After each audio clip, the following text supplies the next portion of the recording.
So a quick recap. You guys fought Mr. Iveran, an archmage at the what you call at underground temple or an underground chamber beneath the academy, and a bunch of cultists where Saul died, and Narissa wasn't too happy or wasn't too pleased when Erwin resulted in violence and killing Iveran, and preventing her from finding out why Iveran considered Narissa special. With that being, she wasn't also too happy when Nar accidentally killed Saul with a crossbow bolt, targeting Iveran, but accidentally shot Saul instead. But luckily for you guys, in a speck of time, Nar decided to rush out of the room just in time to save Saul when you guys were approached by Mom Syndra, another archmage in the city. And then Saul, just in the speck of time, survived in the last minute or in the last few seconds, because Revivify only works within the minute or at least 1 minute after the person's death. So technically, if you guys stayed longer there and Saul was just there lying, he would have been dead. And it will be harder for him to be revived. Erwin decided to leave because he didn't want to deal with Narissa of being mad, and decided to go to the docks where he got approached by a boy who mentioned to him that someone is looking for him that has information that might be useful to him. With that being said, we're gonna go to I would say we're gonna go to Erwin first, because he is in the docks while the four of you are sleeping, basically. So let me just do this. So Erwin, technically you're at the docks, and technically you are currently at the docks, and basically it is in the middle of the wee hours of the morning. You see fog and mist coming from the seaside of the docks. It's quite empty, very dark, other than the lighted lanterns at the lampposts on that lights up the docks at night. There's not much activity. No, you only see a few people, some beggars, some people fishing at the edge of the docks. You don't hear anything other than the waves hitting the rocks from the docks, as well as the creaking sound of the parked ships and boats that lie empty and quiet at the seaside. As you're walking by trying to look for taverns, technically most taverns at this hour is closed and have decided to call it for the night. You do see a man fishing, an old man fishing just by himself. And as you're walking the docks at night, the city guards, two of the city guards approach you, one of which is holding a lantern on his hand, and approaches and says, "Excuse me, sir, should you be traveling wee hours at the night at a time like this at the docks?" Yes. I'm an elf. I'm always up this early. Yeah, we don't technically allow people traveling at night because 1, it's dangerous. 2, normally the people who travel at night have ill intentions upon unsuspecting people that travel as well. I would suggest that you go back home, sir. Do you know any nearby rooms for rent? I was supposed to be meeting a friend here in a few hours. Technically, the taverns are all closed for the evening. You may have to go tomorrow evening, rather. He's just looking at you. Alrighty, I guess I'll go back and find a room somewhere. Somewhere in another part of town, perhaps. Roll perception.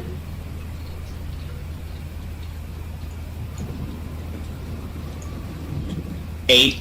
Nope. You do not find any. Most of them have closed for the evening. So you're completely just wandering the streets. If you continue, you're gonna suffer exhaustion. So are you gonna head back to the estate, or are you just gonna... Might as well. I can sneak in. Yeah, I would say I don't have to go inside. I'm guessing you can just meditate outside the estate. So yeah. So that's that. Technically, you head back. By the time you head back, the lights are all off. You don't hear anyone, and you just sit in the porch, basically. Nar, do you sit in the porch as well? You know what? I do sit on that porch. I go Okay. ahead, plop down, and just chew thoughtfully on a piece of jerky. Okay. You will also suffer exhaustion if you do not sleep. So, Well, we do. So we've been there going all the time. We're just sitting on the porch. because this is wee hours, so by this time it's currently around, I would say, 2 to 3 a.m. in the morning, because he left. Because he spent most of the night fighting the cultists. So well, then I thought we took long rests because. yeah, no, this is still the evening, basically, because Ironwind left while you guys stay at the mansion. So it's up to Okay, you. well then, you know what? Yeah, I'm resting because I thought we were long resting Okay. to heal and all that stuff. Yeah. So technically, you're by the time Ernwin arrives at the porch, you're alone. The lights are off on the entire estate, and you sit there and meditate. And alright, you gain your hit points and your spell slots. So with that being said, the next day does arrive. But before that, Larissa, you have a dream. While you're sleeping, you dream that you're in a village, and the village is made of huts, basically straw huts, basically in the middle of the woods, and it is burning. The entire... I'm having a flashback. You're not sure. The dream you're seeing looks familiar to you. You're pretty sure you've been to the place, you've seen the place, but you just can't get your head into it. But you're definitely aware that you've seen the place before. It looks familiar, basically. You're not completely aware of the details, but it definitely looks familiar. So you're in the middle of the village. It is in flames.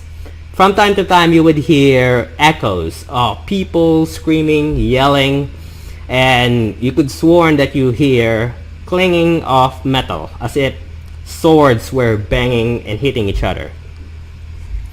And you're just looking around. You would see, you couldn't tell the details much of the people around here, but there are dark figures running around, skittering and yelling.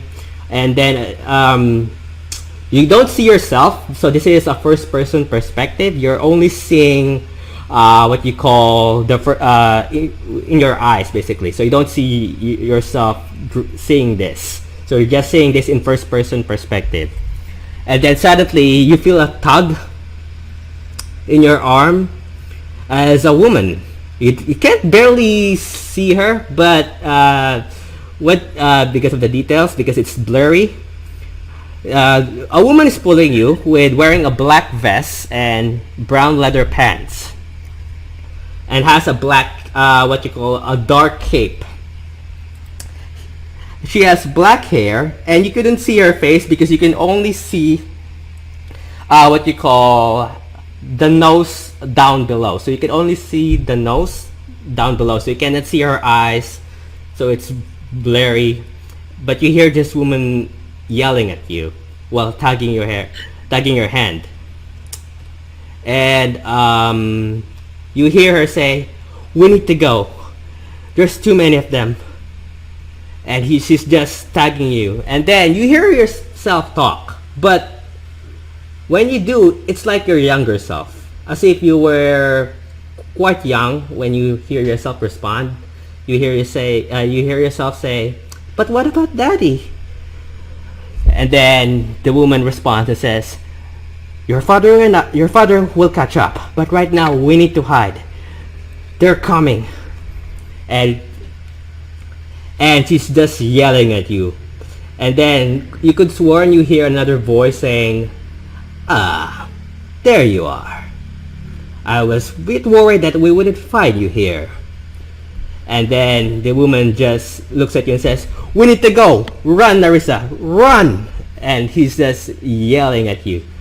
And then suddenly the sun hits your face as you groggily wake up, sleeping at the couch of the living room, still hugging the journal that Erwin found at the academy, still wearing the necklace, still glowing, and staring at you while you're sleeping is one of the little girls at the orphanage, which is basically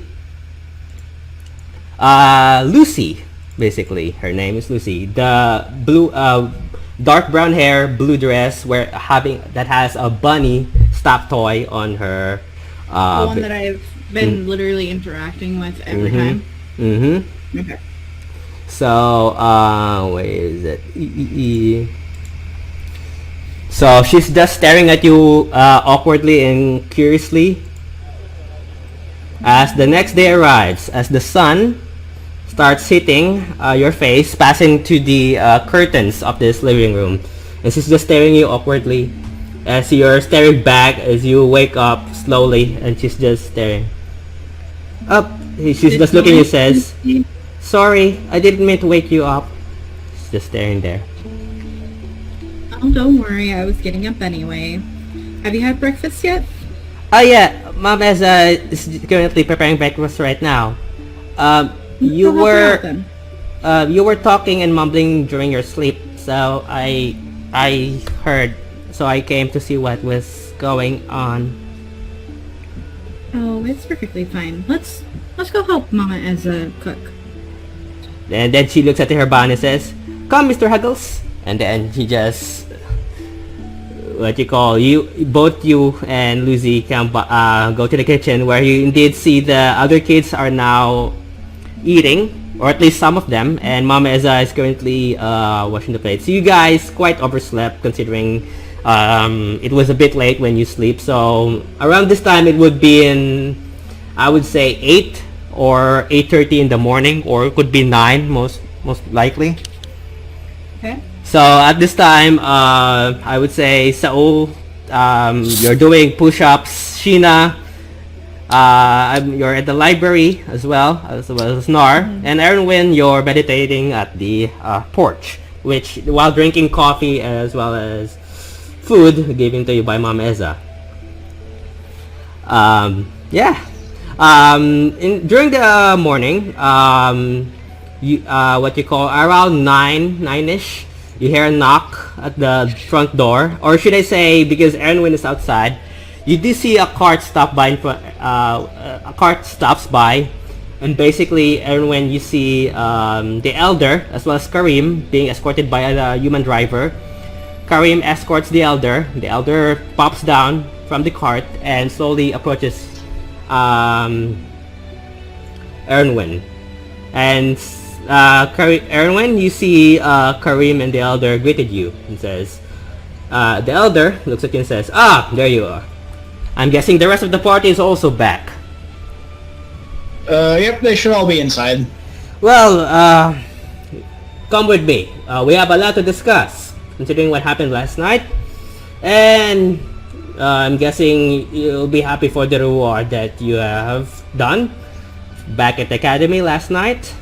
And you guys hear a knock at the door. Unless one of you answers the door, Mama Eza approaches the front door, opens it, and you guys see the elder. While you guys are doing your morning routines or eating breakfast at this time, the elder sees all of you guys eating. "Ah, perfect, you're all here. And alive!" He looks at Saul. "So, how are you doing?" He just proceeds to keep doing push-ups, trying to. No, this is past the morning, so this is around 9. So this is the time where you guys are currently eating breakfast. He's just like Saul was just like, well, I didn't necessarily appreciate my time in the afterlife, but it could have been worse. I could have had a permanent stay, but nonetheless. Yeah.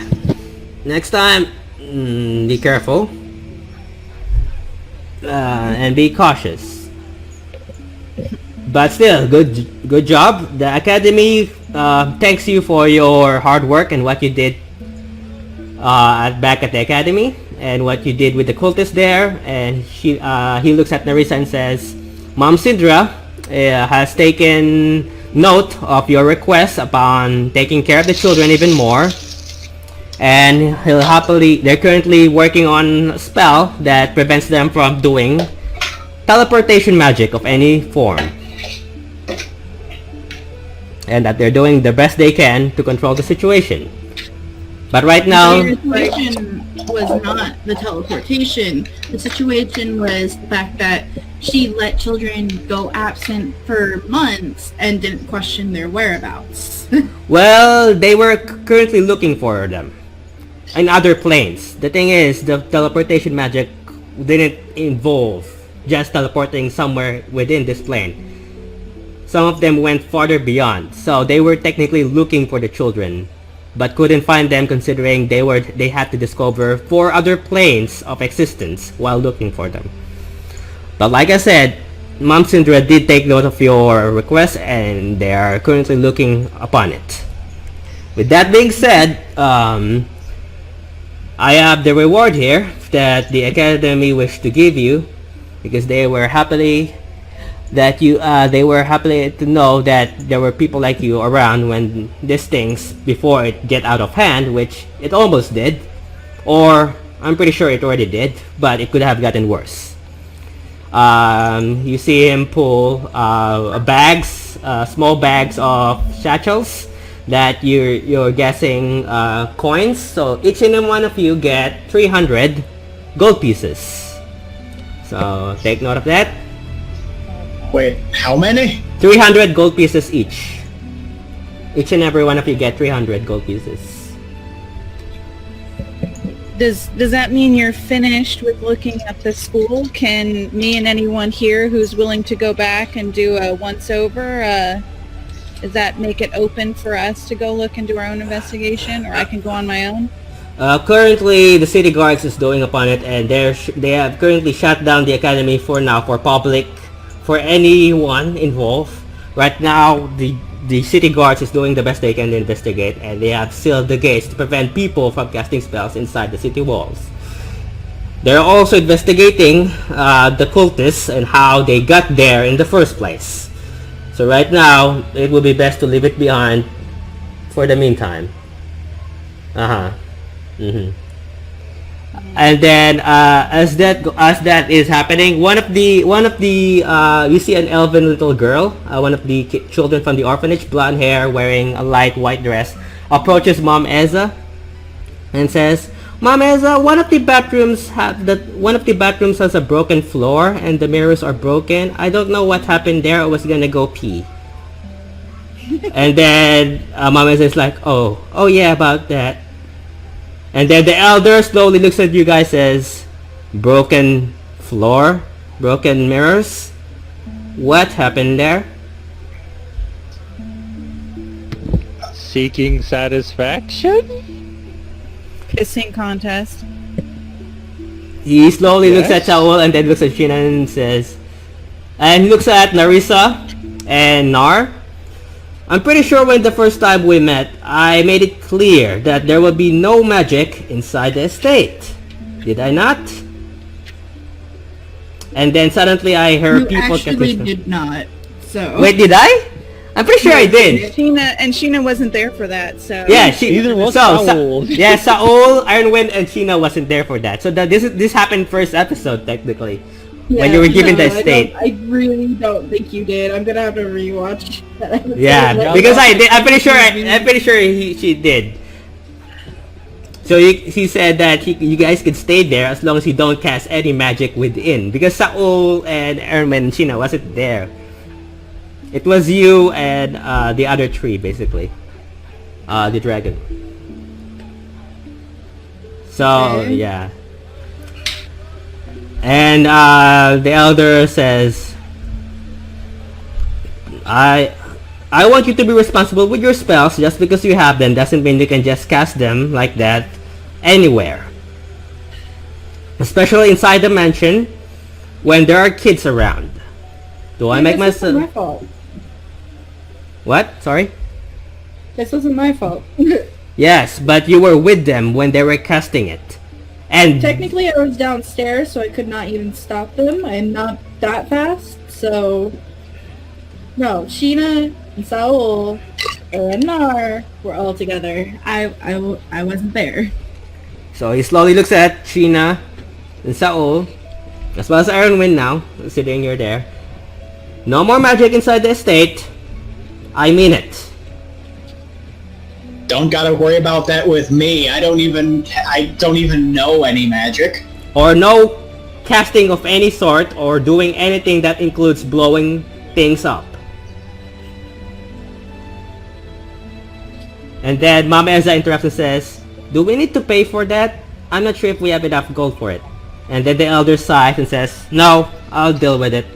Karim, and he looks at his assistant, the boy, and says, Karim just responds, I'll see what I can do. Maybe I can find a repairman by the end of the day. Who knows? And then he looks back at you guys and says, I mean it. No more magic. Speaking of which, he looks at Mama Eza and says, have you been getting the letter from the palace recently, Mama Eza?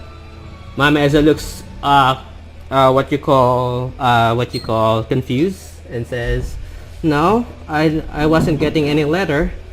There were no one visiting the estate. Oh, that's because they're leaving it back at the old orphanage. That you're completely tax-free. And then Mama Eza looks surprised and says, wait, what? No one told me that tax-free? That doesn't... Wait, what? She just looks confused, and then Lucy responds and says, wait, does that mean we can go back to the old place now? Do we need not to pay the money? Are we not gonna see the bad man that likes to scare me? And the elder just nods and says, yes, the palace will not be charging you for any tax. I'm pretty sure you would have known by that by now. And he looks at Narissa. You did not tell her.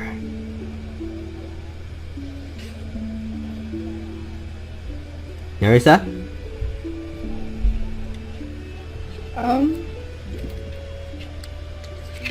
Yeah. So... He just sighs. Well, with that being said, you can go back to your, if ever, you can go back to the old orphanage now. You don't have to worry about paying tax. And no one will be bothering you ever again. Mama Eza just nods. Did you say that, Nar? Were you mocking? Did you say that out loud? I was just like, never. It's not like I was withholding this information. I just didn't see a proper time to bring it up. Mm-hmm. Side eye. I miss my family. And then Lucy, the other kid says, can we just stay here? This place is a lot bigger than the one we had before. And Mama Eza says, well, I mean, as much as we want to stay, darling, we don't want to take the place because technically this doesn't belong to us. And we don't have to worry about paying money anymore, so we can go back to our old place. But I don't want to... It is much bigger, Mama Eza. It is so much bigger. Just think about all the beds that we had moved here and all of that. It would be so inconvenient for you guys to return back to the orphanage. Okay, roll persuasion. Narissa? Don't forget your silver tongue. 22. Narissa says, she slowly looks at the elder and says, I guess technically we can stay here and we can have that place sold, I guess. Still unsure. The elder The elder sighs and says, "Fine." How about opening up a second orphanage in the name of, dang it, why Cord. did I just... Yeah, in the name of Cord? Except Yeah, there will be it's no one there to excellent keep it idea. in place and watch over I it. have $500. The average unskilled laborer costs 2 silver pieces a day. No, considering you cannot even take care of this estate, I highly doubt you can take care of 2 even. We'll What sell if we the... just We'll, hire a land, a land keep? You know, Or someone who yeah. literally someone who just babysits houses. Or No. We could also, renovate. Yeah, renovate would probably be easier. he looks at Mom. Gold. is Okay. the issue. He looks at Mom Eza. The elder looks at Mom Eza and says, "We'll sell the place and we'll give half of the money or most of it to Mom Eza, so you could, I guess, hopefully rebuild the estate by then." Hey, Mom Ezra, how much is this place? The Mom Eza just looks, "I don't know." And then the Hey, elder looks at how much is the place? he looks at you more than your life. He Oh, gets- but it's not 100 in. gold pieces, got it. Wait, it's not even in the noble district. I'm very No, it's in the confused. Noble. This is in the Noble district. I didn't know. Her? No, we're talking No, about her the orphanage. Oh. orphanage. Oh, the There's orphanage, some- yeah. The orphanage, they're not sure how much. They're not sure because it's still it's a second floor building, so they're not sure. It could sum around, I would say, I'm guessing around 2,000 gold pieces, more or less. But that's just the place. That's just the building alone. I'm not gonna lie. I'd prefer to not be in debt to the elder and have Yeah. our own building. Yeah. We're gonna sell the Yeah. place, the elder responds. So, and the money goes to Mama Eza so that he can use that for the children. For the meantime, I request not everyone using But magic. Elder, Okay. what if we just put together some of our funds and buy the place outright, and then we have 2 buildings? Yeah, but you almost blow this building up, considering you guys use magic inside here. It's fine. No, If it's we not. If we buy our own property, We won't blow it up then because it's ours. we I'll be the one to your judge with that, property. so. Like I said, considering you blew something up upstairs, I highly doubt that you won't blow that one again. But hear me out. We buy our own property, therefore we can do whatever we want to said property, and Which is your blowing property- things up. So no. But wait, how can you stop us? But You have you the wouldn't have jurisdiction the to stop. jurisdiction. Yeah, I'm we're- stopping you right now How- from buying that thing and blowing it up. Can I try to persuade him? Okay, do persuasion. 20. Nope, he still doesn't comply. All what right. if what if we all collectively just give him the 2,000 gold, like just throw it at his face? right now. Someone's gonna be using that better than whatever you have planned in mind. I need to buy a new weapon, so Fine. Yeah, I do have to preserve because I gotta pay Nar back because he helped me out. You when have 100 platinum pieces. Do you not I- understand how much that is? it's 1,000 gold pieces. Yeah, it's only 1,000, right? With that being So said, Gina's- It's 2,000 Yeah. to pay for the. okay. Yeah, and I have 500 and Saul has like 500. I don't think we're like Saul's just like I don't think we're buying the house. I think we're literally banned from buying anything by the elder. Right. Like I said, why are we causing problems for our employer? Mm. Like I appreciate said, it. that place goes to someone else who doesn't involve blowing it up. Okay, first off, me releasing flames after getting blown up was kind of an accident because that happens when I almost die. But we found out that apparently Cord does not favor demons, so that's something. The other just sighs. Well, as much as you like talking about dying and blowing things up, I have to go back to the palace so that I could watch what's gonna happen to Mr. Nicholson when he's explained to the palace why he hid them, the explosive things. the dwarven crystals in the mines. So, if you don't mind, I'll be going. You can have the rest of the day off. Okay. Unless you do something stupid, then I'll change my mind. Okay. No more blowing things up, and he looks at you, Nar, and punching nobles in the face. Okay. I mean So it. since we have the day off, can we do whatever we want? No blowing things up. No Well, obviously punching not things blowing face. things up, but I wanna- Or anything in similar reason. How about I spend money? Would you like to spend money? I'd like to spend money. I'd love to spend money. Wait, question. Answer. All this stink going on because you guys blew up a bathroom. Don't you magically types know a spell to just magically put stuff back together? don't recommend so much. No spells inside the mansion, the elder yells.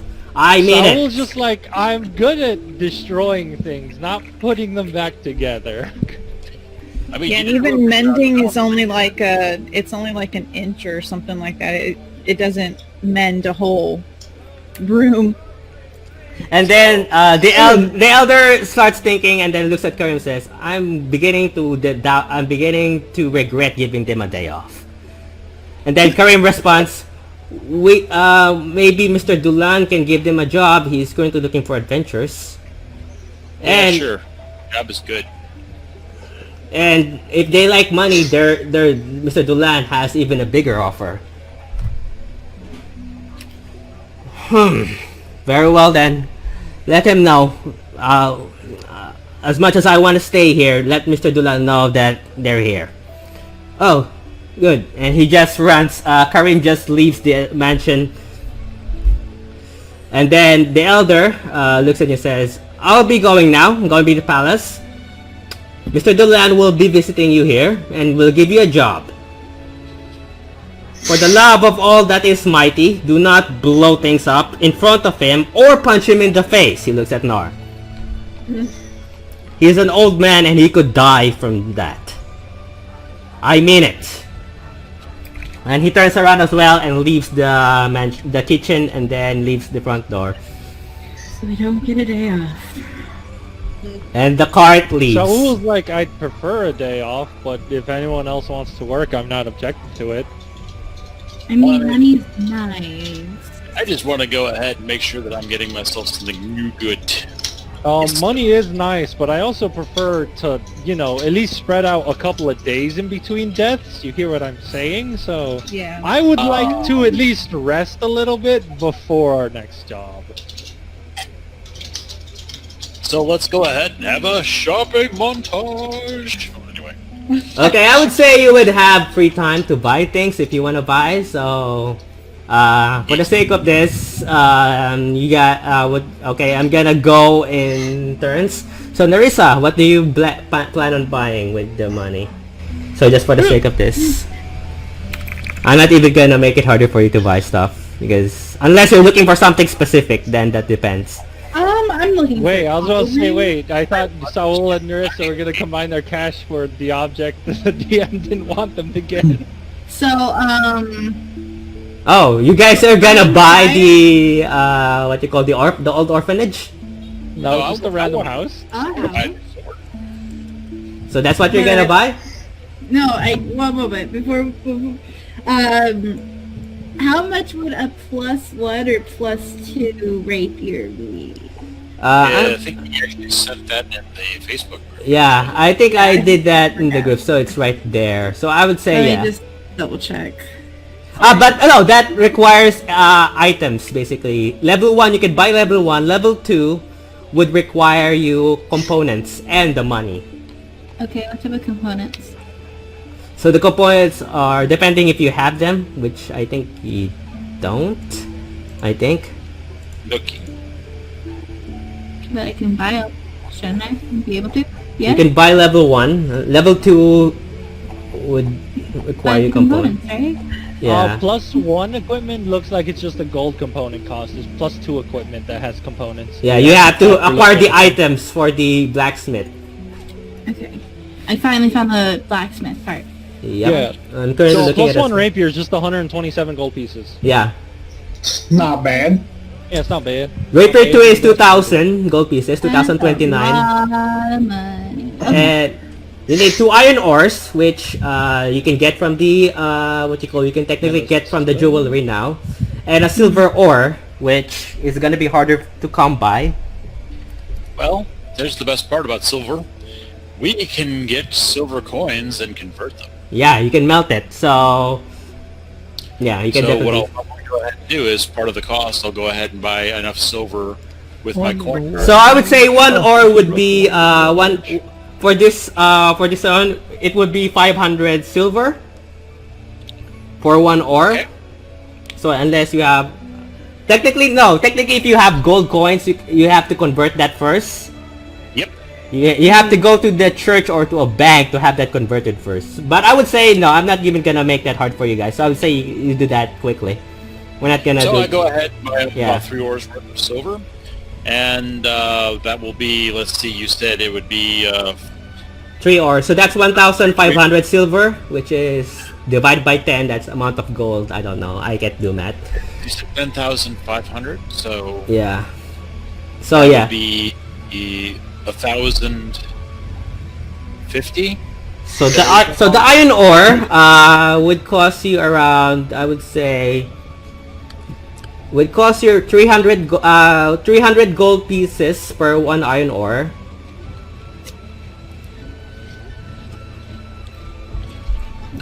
Oh no, 300 silver pieces. Sorry. So that's 30 gold pieces. 30 gold pieces for 1 iron ore. So 3, 6, 9. So that's 90 gold. And then so you now have the silver ore. You now have 3 silver ore because of Nar, and depending on how many iron ore you buy, you have that. Okay, so I'm going to go ahead and buy up those components to go ahead and get the blacksmith to forge me a +2 greatsword. Okay, so how about you, Narisa? I'm gonna buy a rapier +1. Okay, so when the doc. Or upgrade my rapier to +1. Okay, so the blacksmith upgrades your rapier, hammers it down. Wait, Nar greatsword. What's the greatsword? Greatsword. Where is it? Greatsword is 2,054 gold pieces. Yep, this is where my friend comes helps. Yep. Plus components, so that's 4 iron ores and 3 silver ores. Oh yeah, that's why you bought 3. Go ahead and give the blacksmith 1,245 gold worth of gold and gems. Okay, so for the great sword, Nar, it's gonna take him 2 days.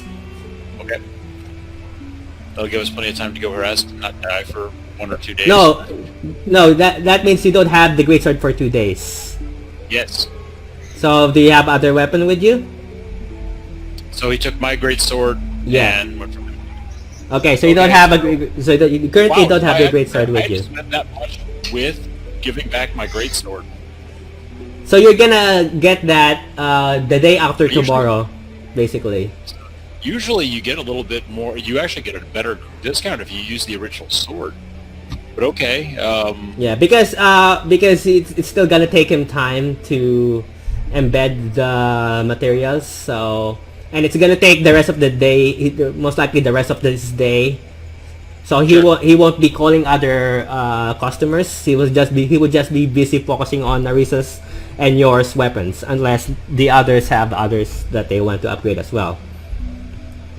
Alright, so that's Narisa and Nar. How about you, Saul? What do you do? I'm too poor to get the one item I would have wanted, so like I think I'm gonna hold off. How much do you need? 65 gold pieces. Why would you be too poor for the one I need 500. I have 435. Okay, I just give you the rest of the money for it. Oh well, then DM. I buy a wand of the War Mage for 500 bucks. Okay. Easily get that. I'm now out of money. Okay. Okay. That's anything else, Saul? No, I'm out of money. Okay. Okay, Sheena, what do you plan on buying? You said that his greatsword is 2,500, right? No, Yeah, that depending on the plus whatever the plus of the greatsword is. So yeah. Plus 2, so. So yeah. Oh, And depending what plus, it takes longer. So his greatsword takes 2 days. If it's a plus 3, it would take 3 days technically, because the Risa is only what you call plus 1. It would take just within that day to finish that. So if it's a plus 1, it's within the day. If it's plus 2 or plus 3, it well, I was takes just thinking multiple because I'm gonna be making up the difference for it, so that would be deduced from my total as well. That's why I was asking the Oh, cost. yeah, because I'm giving essentially all my money. Right. Mm-hmm. So that would be 1,245 gold pieces on my end. So then, you said that it's 2,500, right? So that would mean 1,300 of mine, right? So are you providing for Nar or what? Are you buying? She's contributing because I went ahead and gave all my money to Nar and to Saul and Gina to get Yeah, their when we stuff. got that spell book and we needed it to get Alter Self, so we had to spend all that gold and money to get those spells. And we made out the bandits, so Oh, okay. I see. right. Uh-huh. So basically they're upgrading the barbarian so they still have their meat shield. Okay. Okay. I'd So like to argue, but that's pretty much true. I mean, she is pretty big, but she's a little lost in this world, so she'll take any kind of help she can get and back up whoever. no, technically there's also a magic shop. I think I posted on Facebook as well. So if you guys, because that's where Saul bought the staff. So The wand. Oh, the wand. Sorry. The wand. Yeah, So the wand. there's because technically Narissa and Nar are focusing more on equipment, not magical stuff. Saul separated from them and went to a magical shop. So technically you could go there if you have, or technically you have the magical. You can technically sell the stuff you have or wear them. So depending on. Well, I've already imagine- talked to Saul, and he got whatever he needed, and then the only thing I'm unsure of, I mean, I looked up the little shadow knife thing, and that'd be a cool thing to have, but I'd imagine Arnwin would be a lot better with the knife. Yeah, the daggers. Yeah. He's actually good with weaponry. he's got a proficiency with that, right? Yeah. Proficiency as well as just being overall dexterous compared to Yeah. So Saul he's like and the So he would make better use of that particular the daggers. item. So technically, what you can use is the magic potion, the blue potion, the red, the healing potion, which you technically have Yeah, now. those You have, potions will be good for me. I mean, I feel Yeah. like that, and then some of the stuff I have is helpful uh-huh. for myself. Like shield is something I can react to, but like I was looking at my list of things that I would be interested in, but you know what? What's your AC right now, Sheena? What's your armor class in your sheet? On my sheet it is 12. So technically, if you wear the robes, because Oh wait, you said it would be 15. Sorry, because robe. What's the Kadar's robe? So basically, if you wear the robe. Wait, the- never mind. I'm currently looking. I did it. Where is it? I So already have. Yeah. so if you wear the robe, your AC will become 10 plus your intelligence and wisdom modifier. So what's your intelligence modifier? my intelligence modifier is 4. 4, and your wisdom. My wisdom is 1. So if you wear the robe, your AC will become 15 from 12, which will be a lot helpful. Yeah. But you now have an attunement, basically.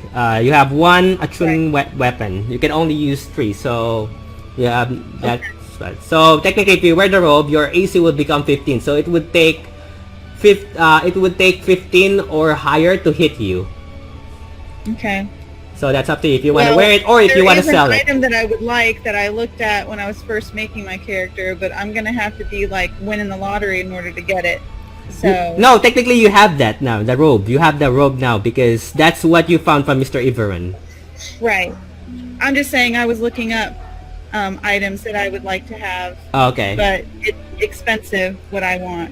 So You could, if you have something else in mind, you can technically sell the items you have now, like the robe and depending on how much money you get. I don't think that it would get it. I would be better okay. off with the robe.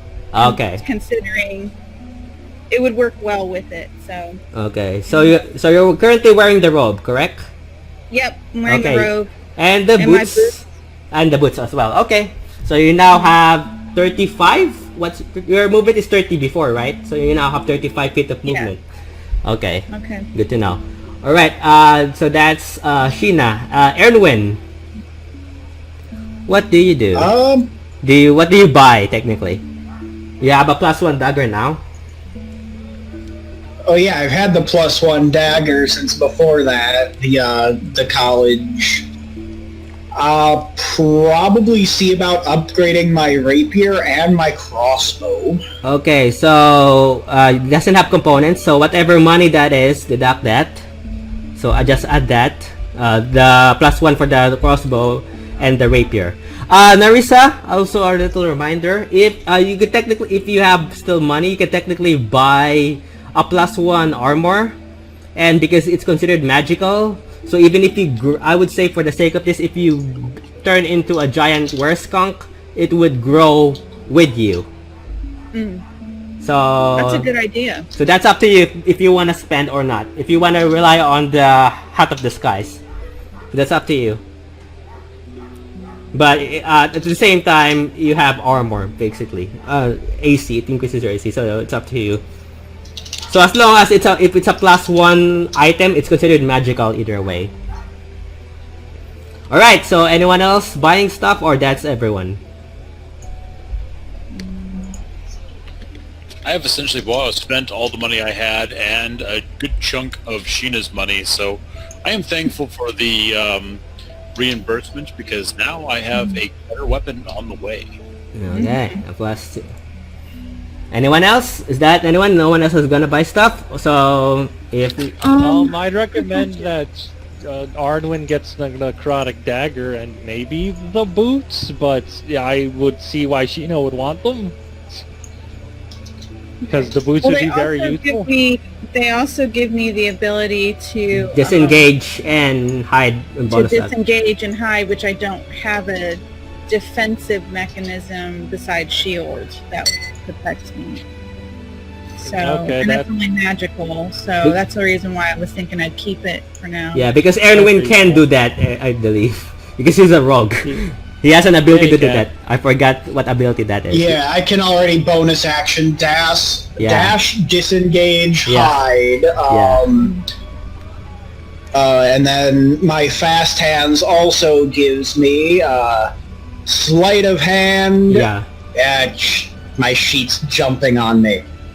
I'm just fixing the thing because you broke your rapier. Did I? How Wait. the fuck did I break it? You changed its name. I'm just fixing it. Okay, so I fixed it.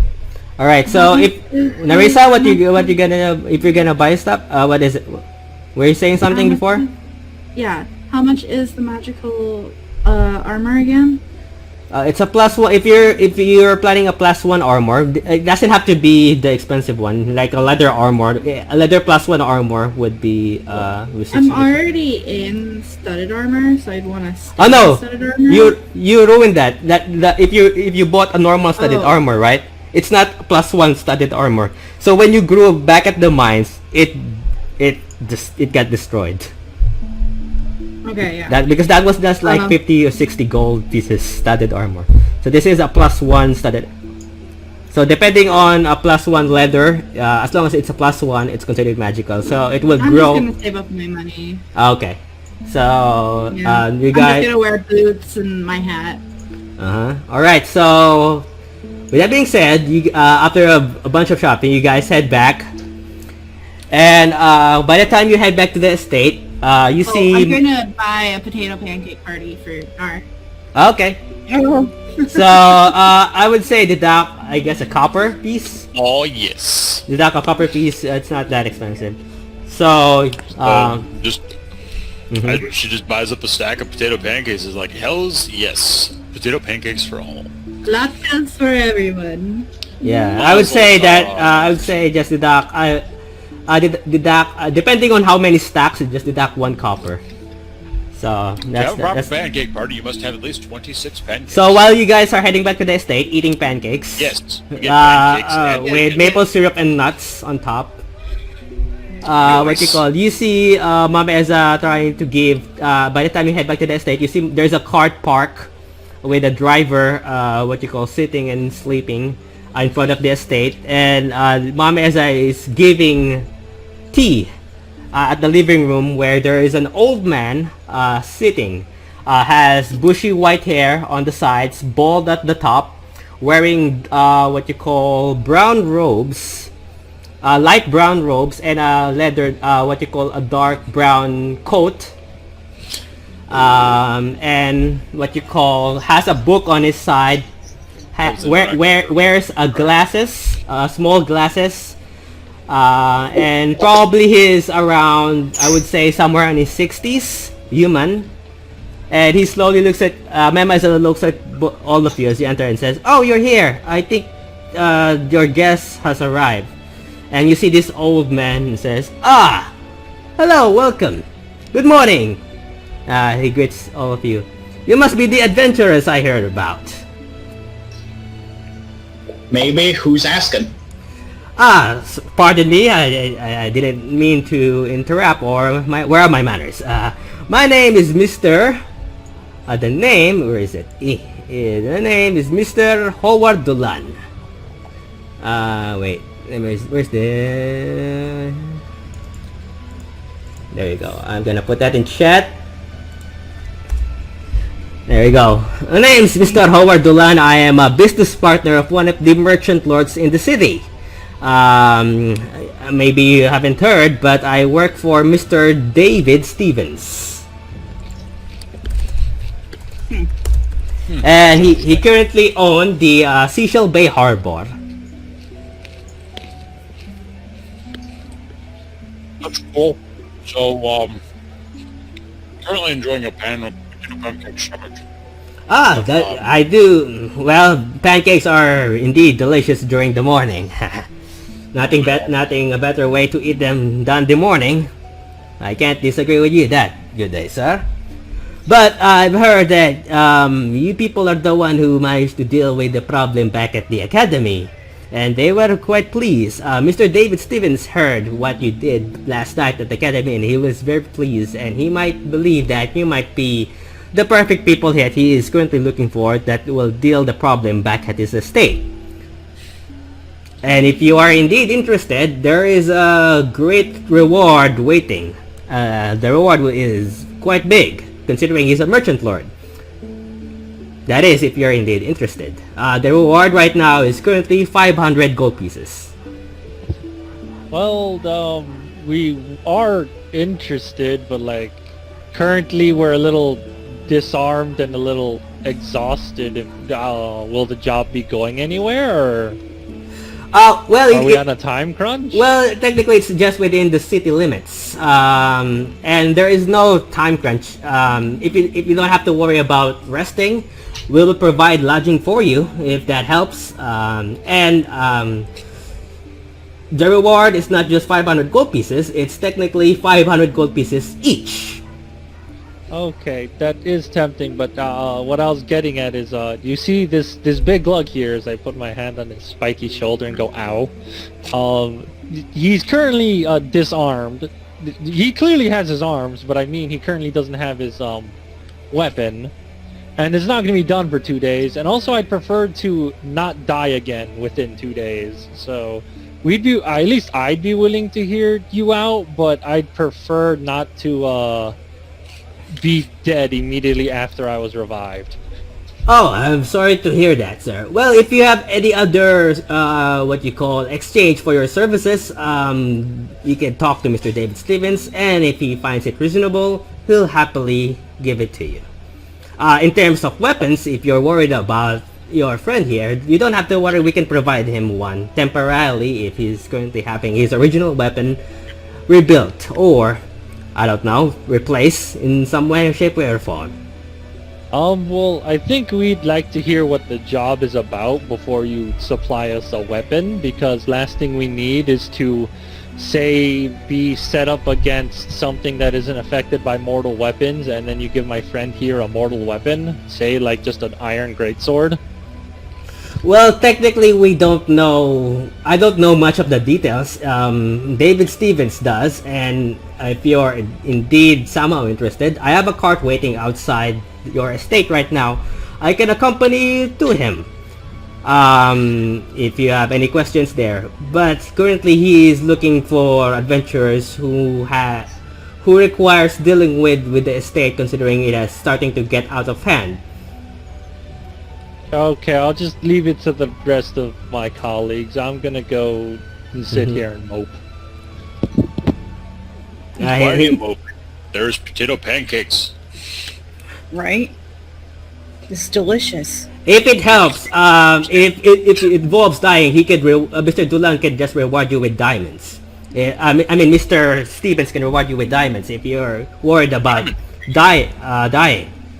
I mean, I can tell that you two are. He looks at you, Saul and Sheena. I can tell from the looks of your appearance, you're probably expert in arcane means. So, with that being said, I'm pretty sure whatever magic you have in you, you can help in some shape, way, or form. I'm not technically a spellcaster myself, so I don't know how that works, but I do know that they require things that brings them back to life.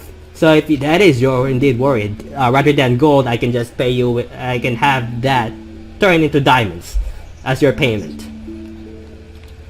500, I guess, a 500 gold diamond.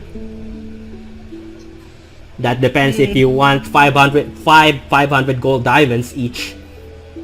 But that's up to you. Let me see. DM, do we know whatever happened to... Did we ever... Okay, the monk back in the day was kidnapped, right? Yep. At But the yeah, beginning, but we never found his body. He was kidnapped. no, you don't see the body. You just see the necklace, basically the one that the elder took, which the angel necklace that Sheena also did not found from Iveran. Now she has Right. questions as well. Hey, Nar. I would be more willing to... What do you need to run? Oh, whatever happened, did you ever turn in that body of the monk that was following you? Yeah, we turned it into the church. Well, actually, the Church of Cord had, when we went to town, it was closed. So, DM, do we know what happened to the monk that No. was following Nar? Monk that was following Nar. Wait, what? The mentor. The mentor is currently at the church. You're not. No, there is still no news, so you're not sure what happened to him. But, Okay, so... yes, I have currently a belly full of potato pancake and a heart full of pleasant adventure times. Yes. Anyway, words are rough right now because I have a full stomach. What can we do to make things equitable for our new proposition? Well, depends if you're willing to accept the offer. Is that a yes? I'm getting. Give us 2 days' time, yes. 2 days time. I'm not sure if Mr. David Stevens can allow, because technically there are also other people who are willing to help. So this is technically whoever gets a job done first gets paid. That's true. But you haven't encountered people of our caliber. And Well, technically the people, he doesn't have adventurers as one of the participants. Which is why I'm here currently looking for one. Oh, and I appreciate that, but I'm going to tell you right now that you see this fine woman here with this nice hat. She happens to be a silver-tongued wordsmith of no other. This beefy apostle of Cord here has the ability to cause, drawing across this scar across my chest, damage like that to a brute like myself. And me, I am just a force to be reckoned with. And this fine lass right here, pointing towards Nina, has the ability to cast spells like I've seen no other. And Arwen over here, well, Arwen is just a class of his own. you'd be fortunate for us to even consider working for your boss. He just slowly nods his head, which is why I know I came to the right place. Except the situation is starting to get out of hand, considering this is happening. Quite a lot of bad things is happening quite recently, and Mr. David Stevens is growing impatient and is growing desperate. Yes, that's true, and I appreciate that. So I'll tell you what. You want me to help? I'm going to require 2 things from you. Okay, depending on what do you require then. Okay, first off, Marissa, you weren't forgotten. I said the silver-tongued wordsmith with a hat. So, anyway, I go ahead and say, what I need from you is a pair of silver embossed bracers. And we need 1 diamond for 500 gold pieces worth so that we can cast a resuscitation spell if need be. Soul's like, I'd prefer if I give up my bonus entirely and if it was made to be 1,000 gold. Because I feel like everyone's at least lost someone important, and a lot of those bodies are at the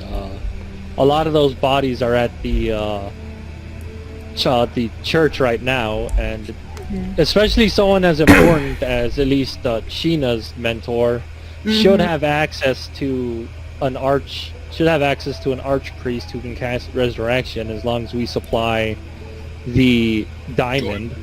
Yeah, so that's what I'm saying. We need at least 1. Just based We need on at least 1 worth 1,000, not 500. Okay. Well, that will be deducted from all of your reward. I can have that given to you, but Well, Sheena, I'm willing to give up my part of the reward. Are you willing to give up yours so you can at least talk to your master again? Absolutely. Oh, Absolutely. I'll give up my entire reward because I'm getting a new weapon and I got a potato pancake party. So hello, I am ready to tear things up. And Tina doesn't look too classy because she's making a mess with her pancake with her mouth full. so It's in the eye of the beholder. someone's echoing. Who's that? I'm not sure. I hear wind. Is that my mic? No, that was probably my mic. Okay. I'm like, Sorry. So Mr. Dulan nods and says, "Well, if you're looking for a weapon, 1,000 gold piece diamond. I'm not sure where I can find one, but I'm pretty sure Mr. David Stevens has one. In exchange for some of your rewards, then if it's for your safety and if you require it for the job, then sure, I can have that done. So does that mean everyone agrees to have this job done today? Or at least... Yeah, I think we can go over today. yes, Excellent! I'd be willing to do it. I just make sure that I have a new weapon that some silver bracers. Please and thank you. As for the bracers, I can have... I'm not sure if I can provide you bracers, but I'm not sure if I can provide you with the magical bracers. That's gonna cost a lot. It's not even magical. It's just silver embossed bracers. Very well then. We'll see if we have in stock. Yep, because they just have to be silver in quality. That's it. Other than that, I'll have most of my bases covered with punching. Very well. I can have that arranged as well. Well then, onto my cart. Shall we? Yeah, sure. So he escorts you outside what you call the cart, and the he looks at the driver and says, "Dario, to Mr. Stevens, we have guests to bring to them." "Oh, yes sir." And you see the human driver pops down, opens the door. Mr. Dulan gets in and asks what you call gestures for you to come inside. This is a fancy what you call chariot or a fancy cart, basically. Basically something that is a noble would use. The driver goes to the door. The driver gets in, and then you hear him, "Hurrah!" And then the cart moves, leaving to your going to your destination. Now, you do upon looking at the windows, you do notice that you guys are leaving the city walls. But you still, if you guys look at the map, you're heading. Do I even have the map with me right now? If you guys look at the map, you're currently heading. Where is it? This.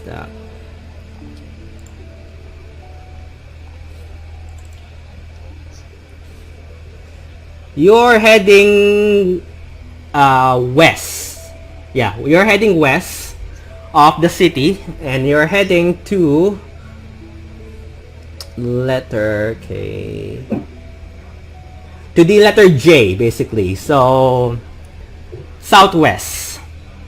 So you're still going to the what you call the village outside the city walls. So you still see farms from time to time, and then you start to see woods and trees. As this is the last populated area. Okay. And then suddenly you start to see not farms but mansions. Just like the nobles district, but except this is outside the city walls. As Sheena, as you're becoming suspicious, as you're looking, you start to see signs from time to time. As you start to enter the southwest part of this city, you start to see signs that says no entry, no trespassing allowed, trespassers will be dealt accordingly. Posted on trees and billboards and such. And you start to enter what you call, you start to see a mansion. You're heading to this gigantic mansion, a second-story mansion that has light brown bricks and has dark blue tile roofs, basically. Where is so you start to see this.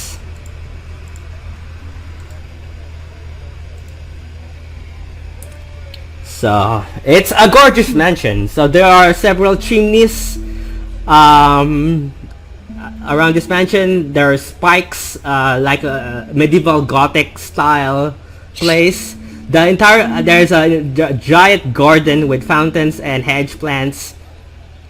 And then there's a giant front metal gate, which you're currently approaching right now. And you see that there are city guards stopping basically the cart. As the cart stops, your cart stops. Like you're saying city guards that are outside the city guarding? Yeah, they're technically the city guards that you see in the city, basically, but they're currently outside the city walls. They're guarding outside the city. Okay. They're currently guarding outside the city walls. Yeah. Okay.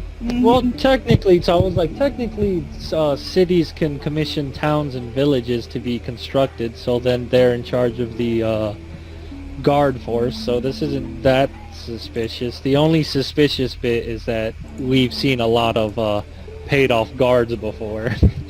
Well, that's why I'm suspicious, because we paid off a guard. So the city guard stops the cart. And the cart does stop, and you hear the city guard says, "What's your business?" And then the driver says, "Oh, I'm taking Mr. Dulan and a couple of guests to meet Mr. David Stevens." And Mr. Dulan picks out the window and says, "Hello there, good day, sir, Captain. I'm just here to take a few useful people that could help Mr. David Stevens with his problem." Then the door opens as you see a city guard and what appears to be another city guard that looks like a captain. And looking at Mr. Dulan says, "Mr. Dulan, you're bringing another group of adventurers, I see. I'm pretty sure we made it clear to not bring adventurers, like not because of what happened last time." "Oh, you don't have to worry about that, because these people are a lot better from what I've heard, and apparently they have dealt the problem at the academy, so I'm pretty sure whatever problem Mr. David Stevens has to offer to them would be a piece of cake." And then the captain just looks, what you call, annoyingly at all five of you. And says, "Well, it's not like it's my funeral. Open the gates!" And then they close the door to the cart and says, and the door opens as Mr. Dulan says, "Thank you there, Captain," and you guys head inside the mansion or the estate. So there's a giant garden. You see from your left, you see what appears to be a hedge maze, a giant hedge maze. From time to time, you will see servants and maids cutting grass and cutting grass and maintaining the place. Okay. Okay. Mm-hmm. So cutting the grass. And then, Narissa, you see something as you're also looking. On the second floor, you see on the right is a female servant with white curly brown hair, wearing maid clothes, wiping what appears to be a wet rug on the windows. And on the left side, you see a little girl.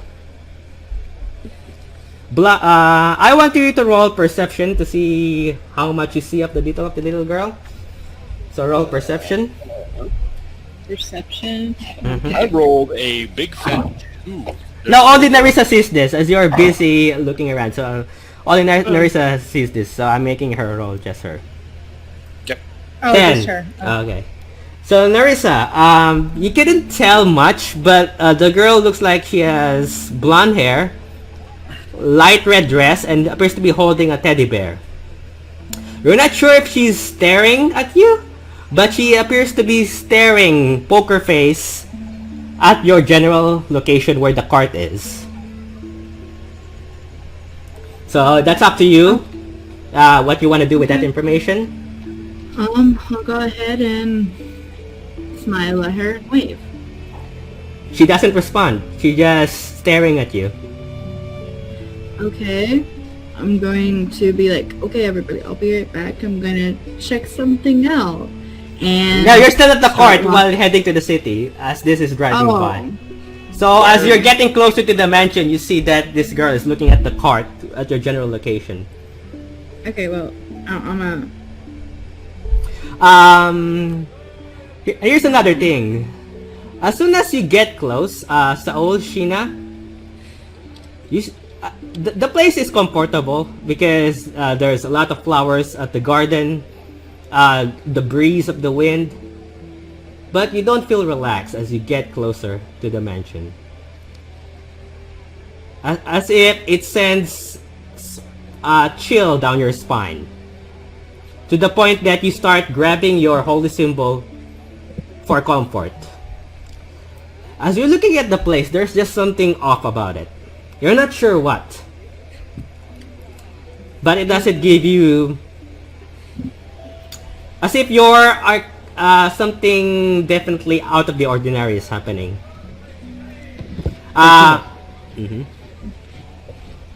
Yeah, so what's up?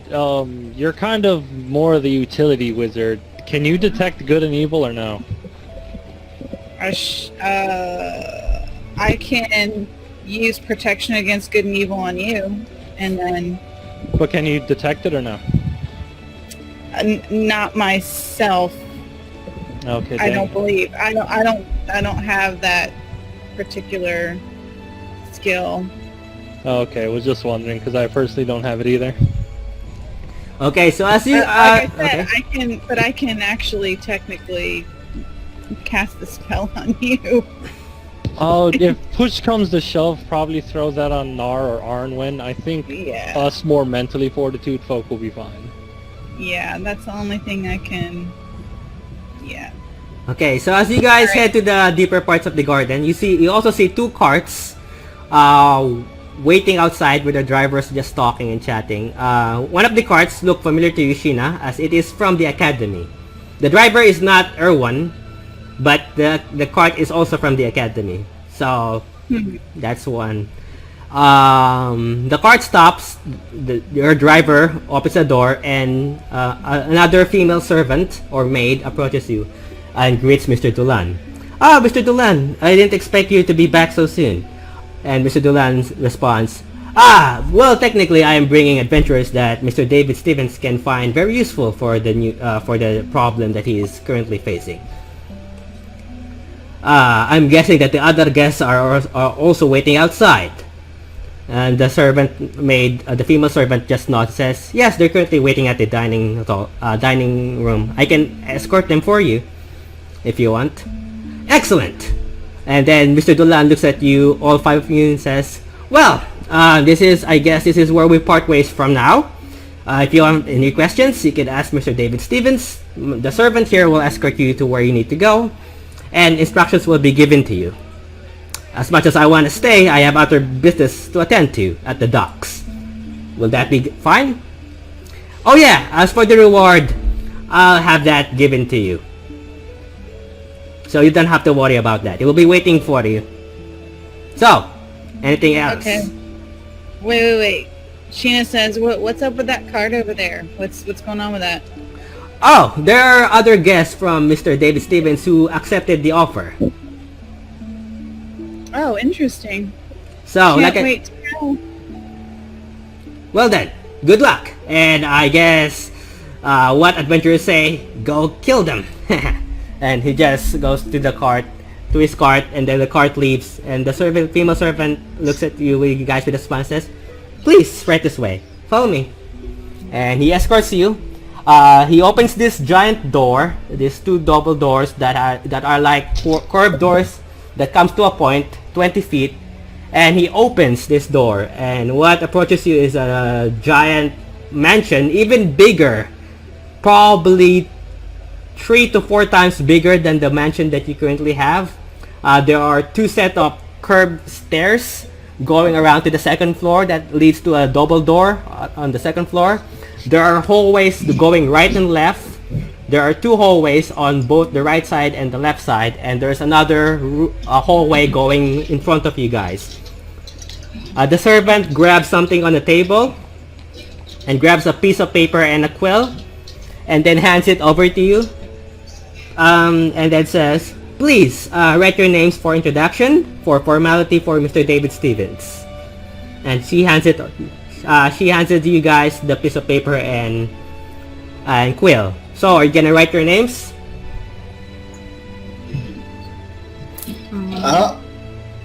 I will write my first name, and only my first name. Okay.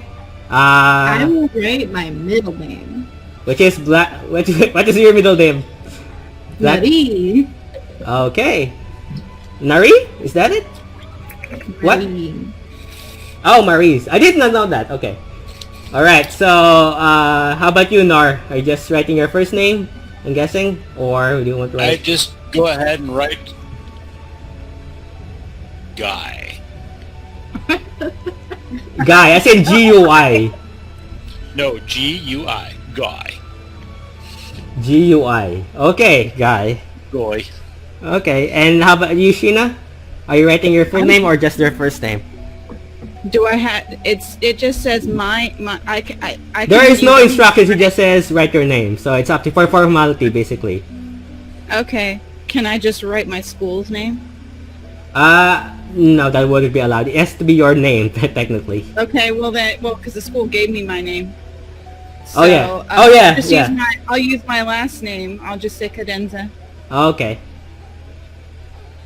And you, Soul? I'm guessing you're just writing Soul, unless you wanted something... No, I put it in the chat. Oh! Okay. Sure. Paul Sodgeeker. Okay. The servant nods, says, well then, right this way, as you guys go to a hallway, and then to your left, and then the doors open, as you see a kitchen, basically. Or should I say a dining table, basically, and there are other people with you. You see, first thing that you guys notice is there are 2 people on the left side of the table, and there are 2 people on the right side of the table. On the right side, you see a man, brown hair that goes all the way back, fat, looks like a fat gnome, wearing noble's clothes, eating a chicken without manners as he's eating it loudly and like a pig basically. Grunting and just eating it with his bare hands, not even using the utensils. And sitting next to him is a young man, human, they're both human, a young man and just typical business attire, and are sitting awkwardly and calm basically. On the other side of the table, of this long ass dining table, you see females this time. Two females. One is what you call a half-elf woman with wearing white robes and white hair that goes all the way to her back. And the other girl, Sheena, you notice that the other girl is I forget her name, Patricia? It's Patricia, basically, I think. The one that called you, the one that told you to go to Miss Vanna's office while you were at the academy. Mm-hmm. So she looks at you, notices you and smiles and just waves. And then you see the white elf woman glare at her and says ahem, and then she just sits up straight awkwardly. And the servant, the female servant, what you call, gestures for you to come sit wherever you guys wanna sit. But it's a long ass table that it can occupy at least 12 chairs. So, 12 chairs, basically 5 on the sides and 1 on each bottom. So depending on how you wanna sit there. So just sit there, and then you wait for a moment. A couple of servants, what you call, provide you drinks and water. Pour you a glass of water. You just hear. You see that actually, I'm not gonna show you some pictures. I might as well because this is gonna be a lot easier. Where is it? Oh, speaking of which, I might as well do this. There are witches? No. Which? Where? Narissa, this is what you see. Which? Oh, okay. I was like, what? Yeah. So Narissa, this is what you see. The girl before. Okay. Except she is staring at you, poker Adorable. face. Poker face again? No, that's the one you saw on the window. Basically. And I forgot to mention, by the time you went down the cart, as you look back again, she's not there anymore. Okay, so while we're in the cart, I saw this girl looking at me through a window, poker face, and now I see her in person, like in front of me. You see her while you were at the cart. You will see her peeking through one of the second floor windows. Okay. And by the time you went downstairs, as you move your attention away from her because the driver opens the door. By the time you went down the cart and you look back, she's no longer there. Okay. So that's what I'm trying to say. Alright, so with that being said, that's taken care of. You guys see these people with you.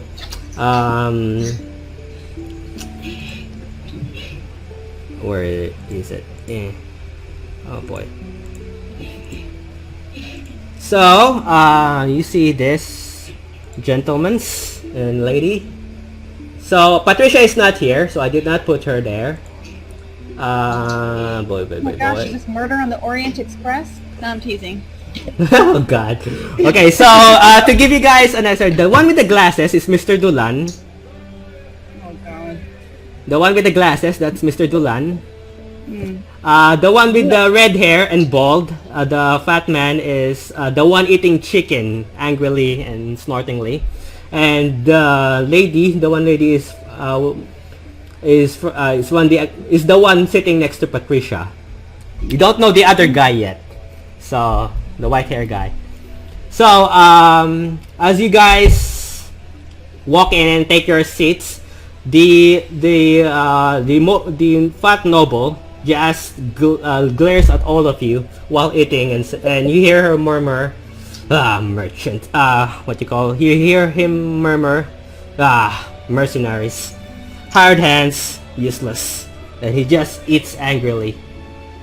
I take offense to that, sir. I find myself very useful in many situations, thank you. Sheena goes, here. But do I know this chick that's next to Patricia?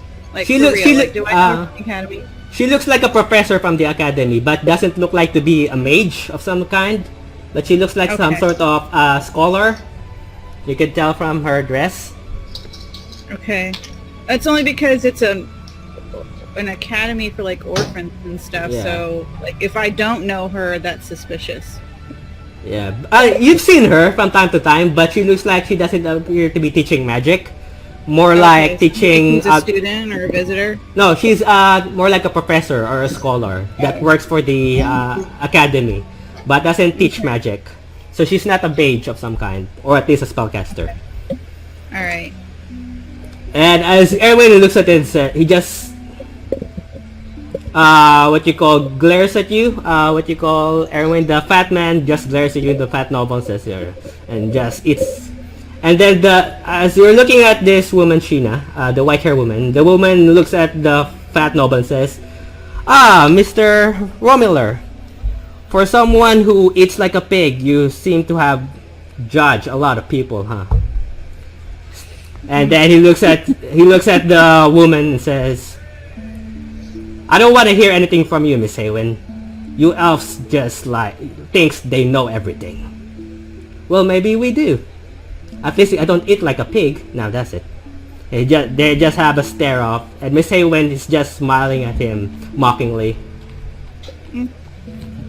Alright, I like her. And Speaks her mind. and she just with confidence, she just sits there calmly. You guys wait for a few moments. One moment. As you see another three people enter the room. You see the female servants, the one that escorted you while you were outside the estate, and the man that you now see is the one from the left, which is the one with the green robes and white hair, which looks like another noble.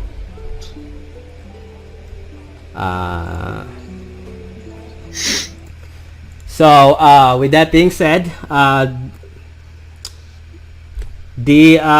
he sees all of you, and this man goes and sits at the very center of the table at the far corner next to the to the back end, and then sits there and says, "Well, looks like everyone's here. I hope you're getting acquainted, because you might be staying here for a while, depending on how good you are at your job. But I've heard news that some of you may be very good at it." And he looks at the direction of you guys. "Well then, take a proper introductories in place. I'm gonna play music again. One moment.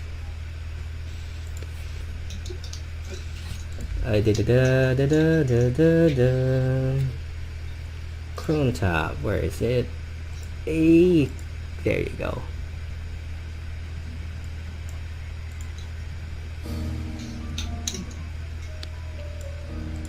There you go. That's a lot better.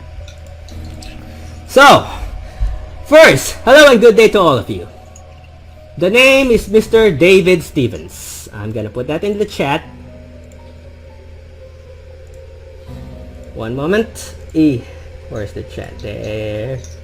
You're saying the guy in green is the... Yeah, the one that just entered the room, basically. Oh, okay. So the one that I did not introduce on the four people, because you already know the other three. Right. So he says, "The name is Mr. David Stevens. As you might know, I'm one of the merchant lords in the city. I'm guessing you're probably wondering why you're all here. As you know, Little bit. you're probably wondering why you are all here." That's what he says. And then he continues, Yeah. "As you know, I am currently looking for people who might be able to solve my problem inside the estate. This mansion is more than 2,000 years old.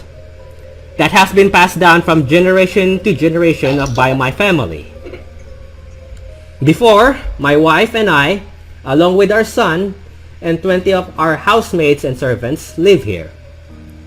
But my son left and bought a new house for his family inside the city walls, leaving me and my wife until her passing last year. Now, it's just me and my servants. Several months back, this place wasn't so lonely. From time to time, children from the city would visit this place to play outside the garden of the estate. At first, we didn't mind, considering my wife loved watching children play while she knitted. It gave her joy. It reminded her of her youthful self, and that a place like this can still bring joy to children. However, I learned that one of them went missing. According to her friends, they were playing hide and seek, but couldn't find her after several hours. Oh. As night slowly approached, I asked my servants to have the other children be escorted back to the city while the other servants looked and searched for the missing little girl. The next day, the parents of the little girl got so worried that they requested the city guards to investigate the mansion. Obviously, my wife and I happily complied to avoid any suspicion on our end, but no trace of the little girl was ever found. Not even a body. But what did the little girl look like?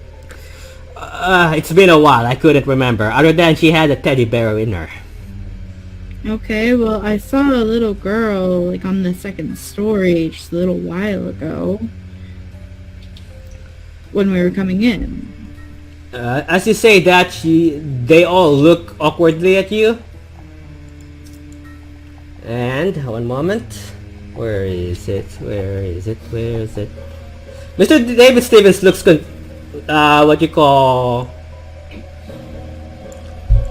looks at one of the servants, and you hear her say, Julianus, the servants that escorted you approaches Mr. David Stevens and says, yes, sir.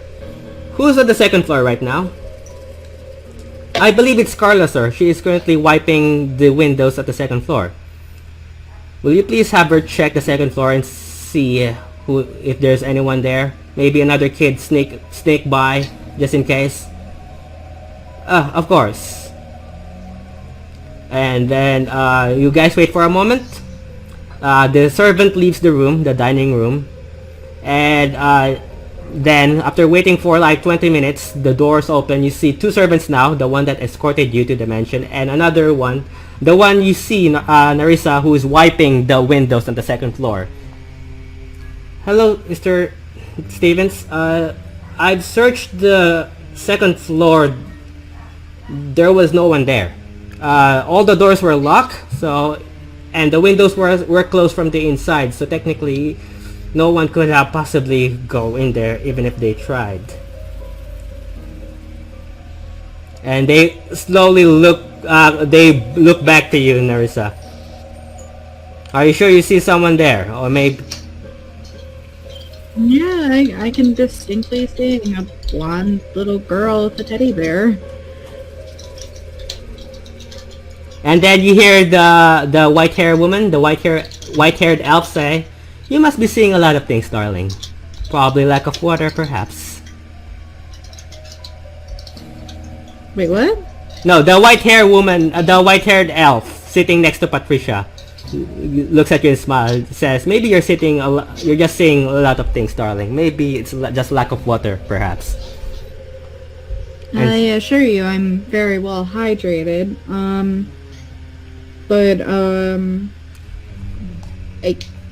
I don't know, maybe it was just a trick of my eye. I apologize for bringing it up. Well then, I guess we shall continue. So, like I said, the next day the parents of the little girl got so worried that they have requested the city guards to investigate the area, which we happily complied to avoid suspicion on our end. Upon that, let's see, like I said, there were no trace of the little girl was ever found, not even a body. Upon the investigation, there were no signs of forced break-ins that could have led to her abduction or any reason that could have caused this. A young recruit soldier from the city guards who was searching for the missing girl also disappeared. Shortly thereafter, several people... He looks at you, Narissa, as he's saying this. Several people reported seeing a little girl peeking through one of the windows mentioned. Since then, we've been getting reports of that same occurrence from time to time. And then he continues. So if other people are saying it, then maybe it wasn't a trick of my eye, or I'm not necessarily dehydrated because other people have reported it. Correct? The white-haired girl, the white-haired elf doesn't just respond, just gives you a smile. Not like this. Okay, so... wait, where was I? Are the servants around that I can be like? Yeah, there are 3 servants with you guys. Okay. And then want to try and get information from them. Okay, so Like under the table info. Like, oh, I dropped this. I'm so clumsy. the servant does approach you and grabs a spoon that you drop. I'm like, all right. And then the white elf woman. Okay, what do you say? I'm like, all right, what's the real story here? Why is this? Why are there guards out here that belong in the city? Why is he talking about this right now? What's going on? Just tell me something. She just shakes her head and says, the disappearances, I guess? I haven't noticed anything weird, if that's what you're asking. And she just puts a spoon back. I'm like, you don't think that missing kids are weird? Is weird? You think that happens? Well, we heard stories, but like I said, we don't see anything weird other than what has been reported of missing children or missing people. Okay, so you never saw or heard or experienced anything weird. I was just hired quite recently. Sorry. Oh. She just nods. Interesting. And then she heads back. And then Mr. Stevens continue. Since then, we've been hearing a lot of rumors about people accusing my wife as a witch who eats children. And I can definitely assure you that that's not the case, and that my family and I have nothing to do with any of these disappearances. The most recent disappearances happened 2 months ago, even after my wife's death, when one of my guests' baby went missing. My guest woke up one morning to find out that her baby was no longer next to her. In fact, there are many who would swear in their very soul that this place is indeed haunted. While the place was being renovated, there were similar stories of workers disappearing. Of course, we didn't want anyone else to come to harm, and we wanted to control any negative rumors, which is why you have all been invited here. Whoever solves the mystery behind the strange disappearances successfully will be rewarded handsomely. Also, if any of you will decide to withdraw from the job offer, I would understand, but if any of you can help us resolve this, it would be greatly appreciated. Now, with that being said, please allow me to introduce everyone who generously agreed to join us today. He points at the woman, and Patricia. Please welcome Miss Haywin, professor from the Academy of Arcane Arts, which you have heard of, Sheena, and her assistant Patricia. They both stand up and then do a bow, then sit back, then sit, and then go to then sit. He gestures to the other side of the table. Mr. Gabriel Romiller, head of the Romillers Trading Corporation. So I'm gonna put that as well. I'm gonna put their names, might as well.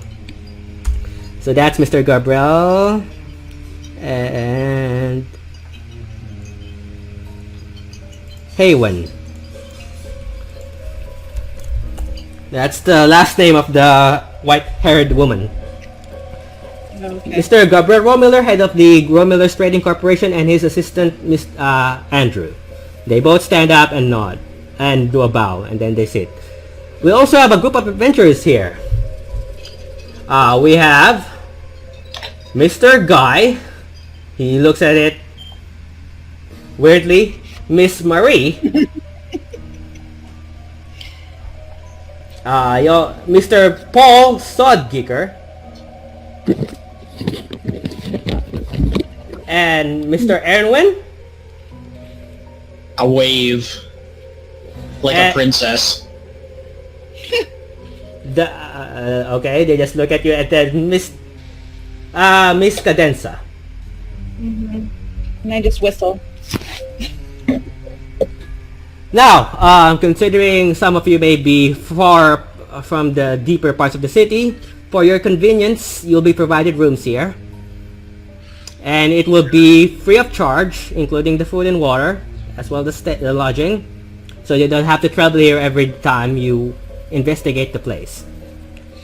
If you want any assistance, please feel free to ask permission first from the servants and maids.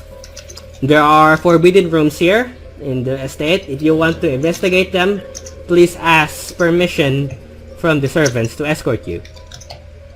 Okay. Well, I was promised some things when I decided to take this job. And So- he looks at you, Nar, and says, yes, the sword and the diamond, the 1,000 diamond is already waiting for you upstairs in your rooms. Nice. Well then, as much as I want to accompany you with whatever investigation you have, I'll be in my office in case you want any more questions you want to ask me about the place or anything that could help you in your investigation. Our servants here will escort you to your rooms where you'll be acquainted and get settled for the day. And this will not be deducted from your reward, so you don't have to worry about that. Well then, good luck, and may the best group wins. He stands up, leaves the quarters. One of the servants, what you call the one which is Julianus, as you know. So it's Julianus. There you go. I think I put that in chat. Accompanies you and says, right this way. Please follow me. He escorts you to the second floor, where he escorts you to your room. So this is the wallpaper of this room, as you guys see, is green that has floral pattern in it. From time to time you would see paintings of landscapes, flowers, nothing too particular. You would see bookshelves and small cabinets that has either lamps and vases with flowers in them. You would see, you would also see a Big Ben, some sort of old clock, like a Big Ben clock or a tall clock. Grandfather clock? Yeah, that's the Yeah. thing. That's the thing. I forgot what it's called. So we're going for clock, and there's a series of bedrooms. So this is like a dormitory, but more fancier. So there's like multiple doors that leads to different rooms from both sides. As the servant grabs a pair of keys and locks the door to your bedrooms, guys, the door opens to see this what you call bedrooms, what you call multiple beds. There are 3 on one side and then 2 on the other. that also has a door that what you believe to lead to a bathroom of some kind. As the door opens, Narissa, a foul stench of blood enters your nose to the point that you have to cover your nose. And you could have sworn from the right side of your ear, you hear a drop, some sort of liquid drop, like a drop of water. As you're about to turn from what direction that is, you hear a whisper in your ear, as if it's so close. A humanoid whisper, a male voice. It says, "I don't wanna die." Do you hear that? Or did I speak too soft?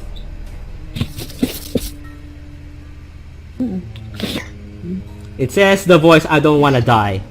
As you look to where that voice is coming from, you just see the hallway. As you guys are entering the room, some of you notice that Narisa is staring staring at the hallway. Look, as if looking for something.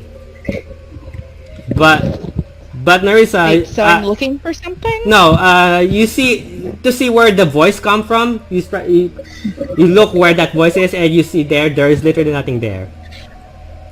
Because it was just so close to your ear, so you look where that voice is coming from and who's doing it, but there's literally no one there.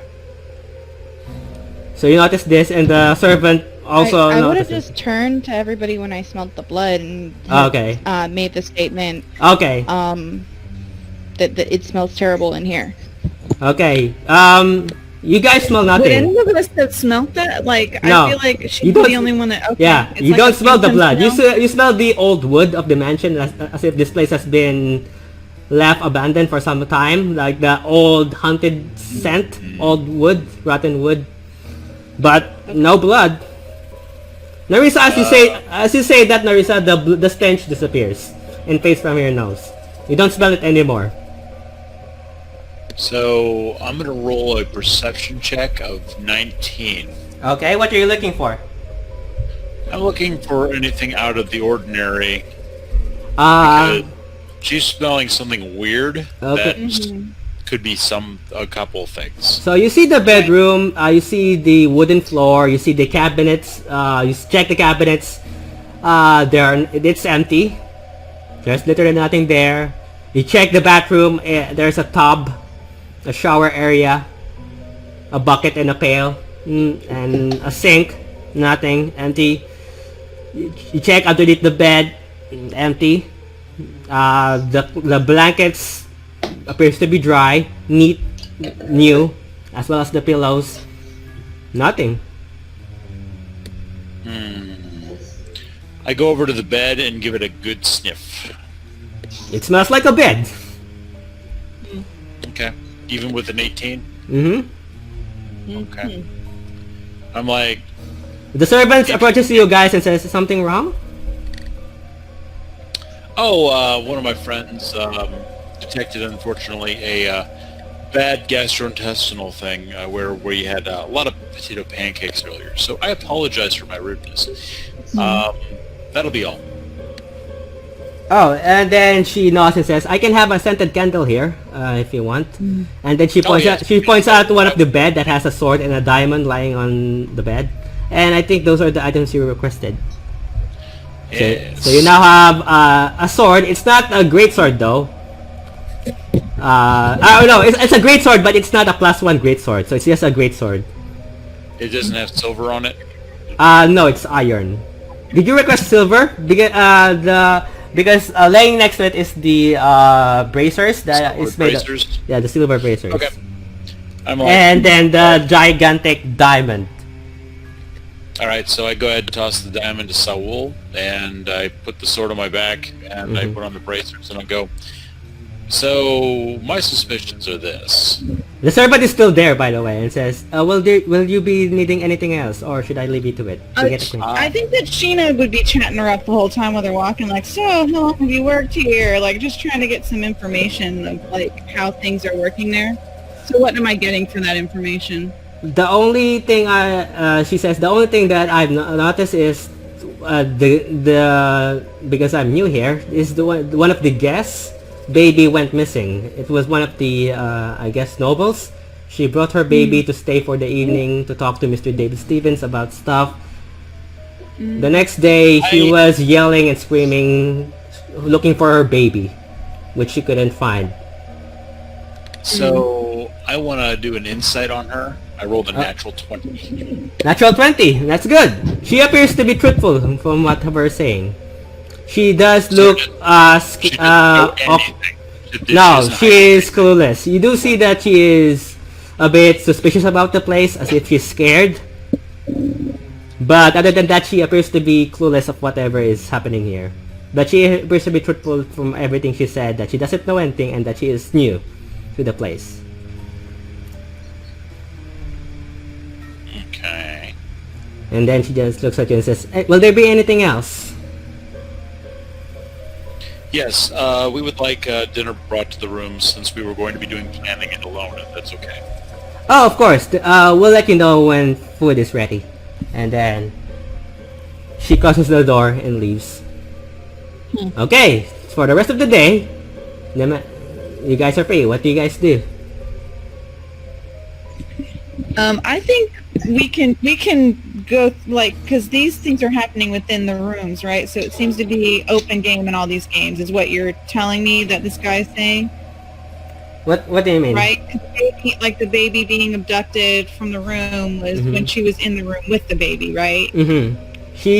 They sleep in one room, and then the next day she woke up without the baby on her side. Okay. So I feel like I need to go around the room and move things around because there could be hidden passageways. Okay, so roll investigation. Damn it. I'll help with it. Going to help her. Okay, so roll with advantage then, if the rest of the party is helping you. I'm gonna lift up heavy furniture and stuff so she can look underneath it. Okay. 8 is my highest. I'm not a good roller today. Nope. Seems pretty normal here. You do notice that the place is a lot bigger than they mentioned. The place is old. Definitely more than 2,000 years old. Yeah. Okay. Okay. Well, then. So, what I go ahead and do is I go ahead and talk to Narissa. It's like, so Narissa, you smelled something awful. Don't use our real names here. Yeah. We already discussed that. That's her name, Maria. Remember? My name is Marie. Well, And you're Mr. Guy. Oh, yeah, guy. I am Guy. Who is this Narissa? Anyway. Yeah, who is this Narissa you're talking about? Okay. Oh, it is my lover from afar. I have forgotten. You remind me so much of her. Oh, Anyway. God. But I was one of a kind. Oh, you are? This past couple my days goodness. not meant anything Oh, I'm to so you. sorry. Careless Whisper starts playing in the background. All right. Never gonna dance You also heard that the servants are also escorting the others. You hear footsteps outside as you hear one of the servants, right this way, Miss Haywin. And you hear a door just not far from you close. So, is anyone else super sus of Miss Haywin? Honestly, anybody who's got money in this town seems to be a little bit suspicious. Even our benefactor. Mm-hmm. Yeah, our Someone elder left. seems a little suspect too. We lost our money? Oh, no. Yeah, we lost our money. No, we did. Did we? I'm in love. Oh no, he Scooby-Dooed. Huh? He ended up falling. Or is it me? Is it our money or is it me? Did I... It's Yoink. a money. Oh, there you go. No, Sodgeeker's eyes just glossed over for a second. Is he okay? Armani, are you back? You're muted. Hey, beer can, you all right over there? Hello, Powell is back. Powell, Yes. Okay. Rodweaker. Paul. Okay. He just glazed a little over, got a little lost in his own head. It's Okay. okay, beer can. I believe So in what you. are the chances that this place is just haunted? If Right. we had detect good and evil, we'd be able to know right away. But Right.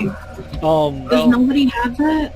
No. we lost the only paladin who can do it naturally, and I'm not a utility wizard. I blow things up. It's Let's not one see. of mine. So we just have to search through this place the old way. Who here has the best eyes? You? I've got pretty darn good night vision, so dark vision. If we need to go in the dark, I'll be able to see it. Right, but I'm talking on like a scale of 1 to 20. How good is everybody here at like investigating things? I I'm give not a pirate. pretty good if I roll I well. give myself a 5. I give I hear a myself an 8. Also, the place is Alright, okay. massive, so it's gonna take you the rest of the day if you do plan investigating it. It is a lot bigger than it is like 4 times bigger than your mansion, or at least triple. more or less. I think that Okay. Sheena would be interested in trying to figure out what Patricia's doing there with Haywin, and maybe possibly teaming up. Maybe if No, wait, which one's the wizard? There is no wizard. Miss, what you call, or at least Sheena, you don't know if the woman or the white-haired woman is a Yeah. wizard yeah, because she doesn't appear to dress like one. right. Well, the obvious tell would be if she had a spell book on her hip. Right. Well, you don't see a spell book. You know Patricia is, at least she's a student, a spellcaster student. Right, right. But you Like, I don't- feel like I would be concerned and wanting to chit-chat with her a little bit. Because she's technically supposed to be with all the other kids that vacated. Okay, so I'm guessing you go to their room, you see Patricia just packing up things. Okay. I guess Saul would awkwardly attempt to follow, be like, wait up. Okay, so two of you, unless you're stopping her, what?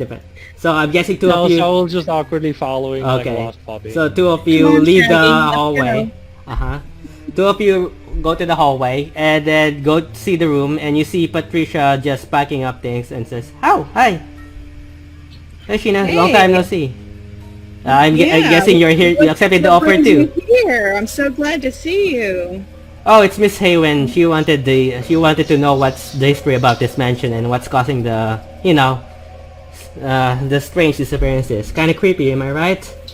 Yeah, right. Does Sindra know that you're here? Because they were looking for someone. Oh, who's yeah, missing. they have permission. Miss Haywin asked permission from the academy. So they know we're here. Oh, interesting. Okay. Well, at least you're not teleporting anywhere. Oh no, I don't. I would be suspended if that were the case. I wouldn't be even. We wouldn't be even having this conversation if that were the case. Oh, good. So, hey, what's your Hey, first impression? Miss Haywin, are you talking to Miss Haywin? Miss Haywin is not there right now. It's just Patricia. Oh, it's just her. It's just Oh. her. Like, oh, so how long have you guys been here? You were here before us. Oh no, we just arrived just a few hours ago. We didn't expect to see you here. Oh no, I wasn't intending to see you here either. Ah. We're just as curious. I didn't know if you knew any more details than what he told us. Well, no, this is my first time being here, or at least being outside the city walls. Kinda creepy, but it's kinda cool. This is my first time seeing a mansion as well. Oh, did Miss Haywin ask why she brought you along though? Because Oh, she wanted me to help her investigate the place as well. For some reason, she thought I was the perfect girl for this job. I don't know. And then you hear footsteps approaching you as you see Miss Haywin. Patricia, we need to go. Come on now. Oh, sorry. We need to do our own investigation. And she just rushes there. Coming! And grabs her spell book and dresses. And then do what you call passive perception. To roll that my passive perception is 11. 11. So Oh wait. how about you, Saul? What's your passive? Saul's 10. Sorry. 10. Yeah. Okay. You hear Miss Haywin whisper something to Patricia, and Patricia just nods, pouting and sad, and glares at Miss Haywin. You see Miss Haywin glares at both of you, and says, "Should you be in our room?" I'm a schoolmate of Patricia's. I was just curious as to why she's here because You're not supposed to be here. Should you be doing do you have better things to do rather than going other people's room? oh no, I was just coming to check on her because we were concerned why she would be here since we got permission directly from Sindra and them because we're the ones that helped out. I'm sure you heard about what happened at the academy, right? Yeah, I've heard. But we're not Okay. here to chat. You're here to get the job done. Right. Isn't that right, Patricia? Yes. Well, ma'am, we'll just call this information gathering, I suppose. As Saul Yeah. just interjects, and he's just like, I'm curious, are either one of you, wizards by any chance? Patricia raises her hand. I am. And then Hisewin looks at you and says, Patricia, why did we talk about helping other people and competitors? We're not supposed to talk to them, remember? Okay. And then I looked at Miss Haywin and I said, you know what our motto is at the school. We're supposed to be helping people, so I would never go against my school. We think that missing people of any kind, especially when there's no direct method on how they went missing, it's important for us to find that out, because if it happened in our own academy, now it's happening outside the city walls. There's something bigger going on, and we should be combining our forces and helping each other out.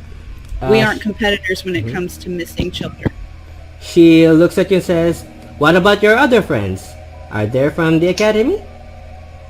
No, but they're the ones that helped the academy figure out that there was nefarious things and save a girl that was being dragged into Everan's clutches. Good. So maybe you should know that there are better things to do than chatting. Right. So are we going, or what? Oh, we're doing our own investigation. You could do your own. Oh, I think you need us to tag along. I'm pretty sure we You're don't. not a wizard, only she is. At least with us, our forces are combined and we have more power with all of us. You can do whatever you please. But please not get in I'm our kind way. I'm not gonna lie. As he speaks, Miss Haywin just walks away, not even listening to what you're about to say. And you just hear her Miss say, Hayward, don't get the student murdered, please. We worked really hard to make sure they don't die. and Patricia, Right? you just hear her say, Patricia, please, right away. You just see Patricia waves goodbye to you, Sheena. If then your brother runs. starts dying, run away. Save yourself. Before Patricia reaches the doorway, I say, do you know detecting good and evil? The spell. I'm gonna check her stats. Wait. Okay. She's supposed to be designed for this encounter. How would she not know it? I know, that's why I was saying, what skill does she have that's different from us? She doesn't have one. her Nope, she doesn't capable. have. Check her stats. Nope. She does not. Oh, okay. Yeah, makes you good at this then. Oh, I'm so She's a victim. Now I'm really suspicious. I'm like, okay, all right. So we head back to our room and we share our information. to them okay, how so- creepy that is. Okay, so while this is happening, Narissa, Nar, and Erwin, what are you guys doing? As you see, Sheena and Soul leave the room. Plotting. So Okay. basically we gotta find missing children, yes? Mhm. Uh-huh. Well, I figure with Marie's eyes, my ability to open any door I come across, and your muscles, we should be able to do this. What do you mean, my eyes? You also reminded not to to enter rooms without permission from the servants. So if you're gonna enter other rooms, you have to ask permission from them. So just as a reminder. Yeah, I remember the note about the off-limits rooms, but this is my job. Yeah. I am a treasure hunter. Yeah. Air quotes treasure hunter. Okay. This is my favorite terrain. So So what do you guys do as this is happening with Sheena? Well, But of course, Hellwind, and I go ahead and say, all right, so here's the deal. And we're going to go ahead and do some recon. My thing is that Also, if you have any questions, you can ask Mr. David Stevens. He is downstairs. So But yeah, Marie, I mentioned your eyes because you said you would rank yours the highest of anybody on a scale of 1 to 20 with an 8. So Oh. I Unless- stay as a base. I have like a no problem. +1. Okay. I was just misinterpreting you then. Yeah. Well, you still have the silver tongue. You can talk us out of whatever trouble we might get into. I think we should go ahead and put that silver tongue to work on our current benefactor. Yeah, sure. Okay, so I'm guessing you, all three of you, go to Go Mr. ahead, David Stevens. interrogate the lord of the house. Okay, so And I will be looking around as we're walking to find him. okay, so I would say it's not hard to find him. In any of these rooms. You do find him at the first floor. There he has an office at the first floor. I'm guessing you asked for the servants to look for Mr. David Stevens, and she escorts you. Yes. And Yep. then she escorts you to his office, which is a small room basically with a desk and a chair. You do see cabinets of paperworks, and you also see that Mr. David Stevens has a hobby of collecting small bottles that has ships in them. I don't know what they're called. Ships in a bottle. Yeah, ships in a bottle technically. And considering he owns the docks, so I'm guessing that's why. And he looks at the servant, approaches him and says, "Mr. David Stevens, one of the guests wants to talk to you." "Ah, sure. Please have a sit." I And- sit there politely. Okay. And then he looks at you with a smile and says, "So, what can I help you, ladies and gentlemen?" Yes. We just have a few questions about the house. Okay, Yes. sure. I'll be happy to answer them the best I can. What do you want to know about Okay. them? Well, let's have our good friend Nar start off, and Who's Nar?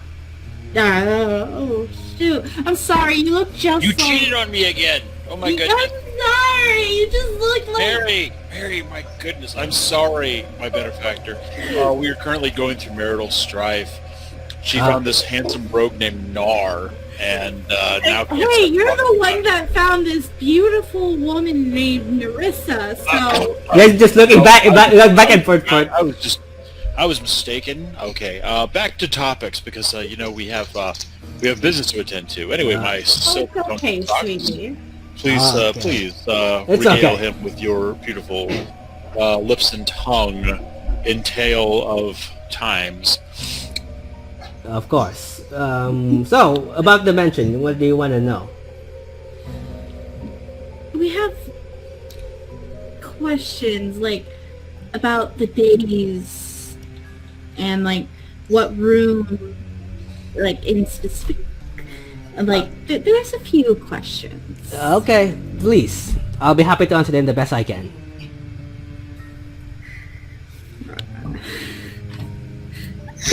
We should probably do. So, my question was this, if I could ask, dear Lord. Yes? So, as Lord of this manor, you were talking about the history of this manor. How long have you been Lord of this manor itself? Well, my ancestors owned the place for a long time before it was passed down to my grandfather and the former family head. The house was actually built just before the calamity. But since that time, there has been numerous renovations. In fact, as long as I remember, during my father's ownership of the mansion, I believe the house undergo renovations every year. So it's most likely that much of the original building still remains. I mean, when I first went here before I even owned the place, it was a lot smaller. But now it has changed through my grandfather's and my father's ownership. Okay, so your father, what was the most recent renovations that he had ever done of this place? There was just a lot. So most... That's interesting. I'm gonna roll a sense motives to investigation on him for that comment. Okay. Yeah, no. 14. 14. He appears to be telling whatever you want him to tell. He doesn't... He's just waiting for you to ask questions, basically. Okay, so I ask him then this. Okay. When you were... How old were you when the renovations first started? Well, technically, upon my father's death, the renovation stopped. It was my father who last renovated the place until his very death. So you're saying that the renovations were finished? Well, technically, they stopped because for some reason, my father didn't want to continue the renovations anymore. Was it because people were going missing so often? Well, technically, that's a possibility, yes. My father did suspect something going on. His final words were instructions. Instructions. Yes, to leave the mansion alone, that he wanted it to fall apart. Oh, Okay, so he wants the mansion destroyed, basically. Yes, which is weird after the renovations that my grandfather did. And now, you can do that. Where was the last room that he officially worked on? oh, that was, well, his room is not here, but he occupied my grandfather's room, basically. Mr. Douglas Stevens, who is the former head of the family. He is located on the left side room of the second floor.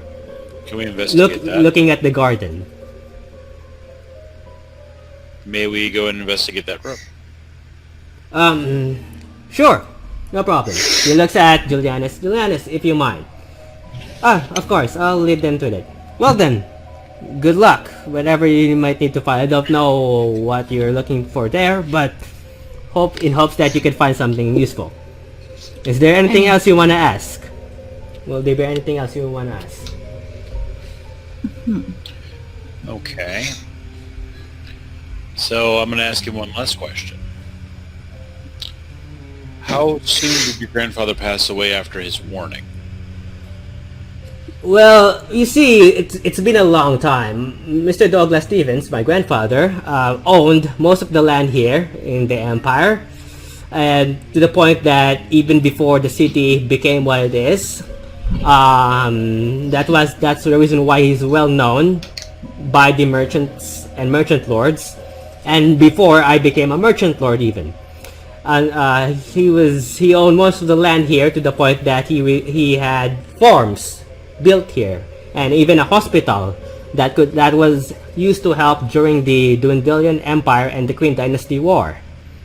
Unfortunately, he lost most of his wealth when his farms were being raided by Orcish clans and tribes, leading for his farms and hospital to be shut down, and then he passed away shortly thereafter. That was a long time ago. I did not see my grandfather alive owning the place, other than I've heard rumors of it. Maybe, so can I roll a history check? Because my history might correlate with this because of the Orcish tribe raids. Okay. Let's see, that's an 19 plus 0, so 19. 19. Well, you're familiar with your tribe. That's one. But you do know that they're in Wildmount, because that's where they left you to die, basically. So. And then you end up traveling here, which resulted in meeting the party. So my family my initial tribe had not actually come into contact with this area. At least not that you know of. Okay.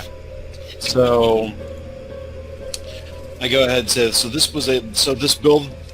whole entire mansion was a repurposed hospital during the Great War. Yes, I would say just a few years. Yes. Okay. On a map, could you have marked for your servants so we can investigate the rooms that were used as morgues and? Well, that was way back. I could give you a blueprint of the house, but I can't give you the blueprint when it was used as a hospital. This place wasn't used as a hospital. He has a hospital that was shut down, so this wasn't the place. There's a hospital away from here that was used as a temporary shelter for the wounded. So not this place entirely, if that's what you're asking. Well, it made it sound like that some of the action came here, so. Well, my father owned this place, who owned the hospital. I understand. But this wasn't used as a hospital, if that's what you're asking.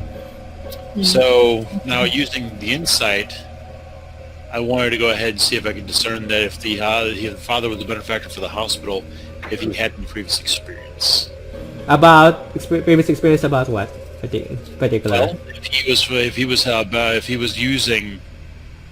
if he had knowledge of medicine in some way, that might be explained why he was donating so generously to a field hospital. Okay. What did you roll? For that.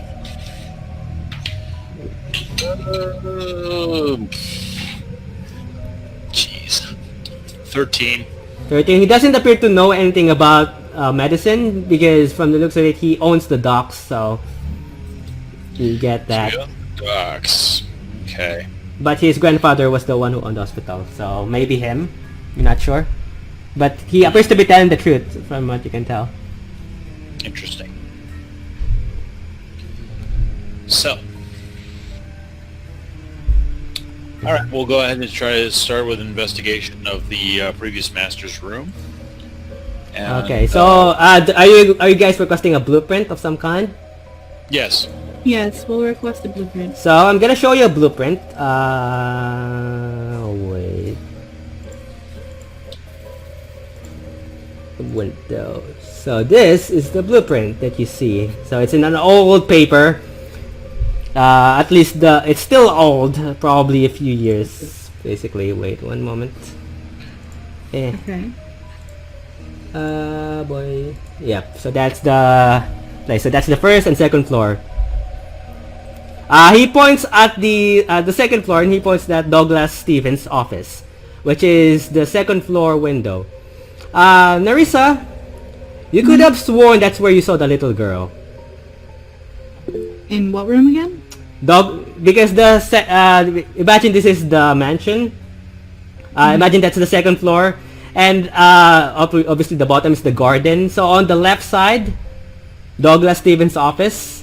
That's where you saw the little girl. So on the right side, which is one of the bedrooms, that's where one of the servants was wiping the window. And on the left side, that's where you saw the little girl.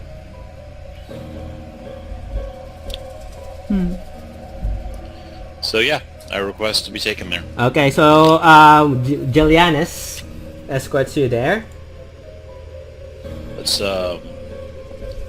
as Guile likes to say, let's make haste, not waste. While we're on our way, once we're out of this Mr. Stevens' earshot, I will start questioning the help. Okay, what do you ask? Yeah, it's Julianus. It's the one that the one that escorted you to your rooms, the one that Sheena asked. So. Well, I'm a little bit more, okay, silver-tongued. So I'm gonna go ahead and what do you ask? Start asking if she has any unknown kind of secrets, stuff like that. Okay, what do you ask her in particular? What type of secrets? Okay. Do you know of any hidden passages? No, the place has been renovated, so I highly doubt that most of it will be still accessible from time to time. Most of it. So there were? Well, the place was small back then, according to the other servants, the one that worked here before me. Before it got renovated by his grandfather over time. And then, it got bigger and bigger until it stopped renovations upon Mr. David Stevens' rule, upon owning this mansion. Okay, do you feel safe here? She shakes her head, no. No. But nothing weird is happening other than, people reporting the disappearances. Why don't you feel safe though? Well, I just hope I'm not the next one to disappear, right? Okay. Especially with the rumors going on with, the former head of the family. Okay, what rumors? Well, I'm not sure if this is true. She looks back and forth, trying to see if there's anyone listening to them, and then she faces to you guys and says, well, you do know that Mr. Douglas Stevens owned the mansion, right? Mm-hmm. He died in that very room, which we're going right now. The office? Uh-huh. And I'm quite scared about that. And according to the servants, he died there on his chair one day. One of the servants just saw him there, dead, laying. Was it like peaceful, or did it look like he had his throat cut? Well, poisoned? he wasn't murdered there. I'm guessing it was because of natural cause. But one of the weird things that the older servant that used to work here said, according to the rumors, was he had a piece of paper on his hand when he died, and that there were words written on it. It was... Know what the words were? Well, the words were, "I don't want to die," which was quite ironic considering he died there. Yeah, that's a little ironic.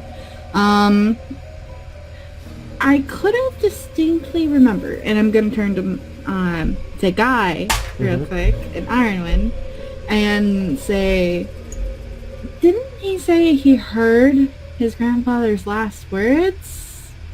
No, the servant interrupts, says, it was written on a piece of paper on his hand that says, "I don't want to die." No, that was the grandfather. The father's last words is he wants the place to rot. The grandfather is Mr. Douglas. Mm-hmm. And the one in his head is the paper that says, "I don't want to die." So Okay. the last word was his father, and the one that you're missing now is his grandfather's office, which also where his father slept.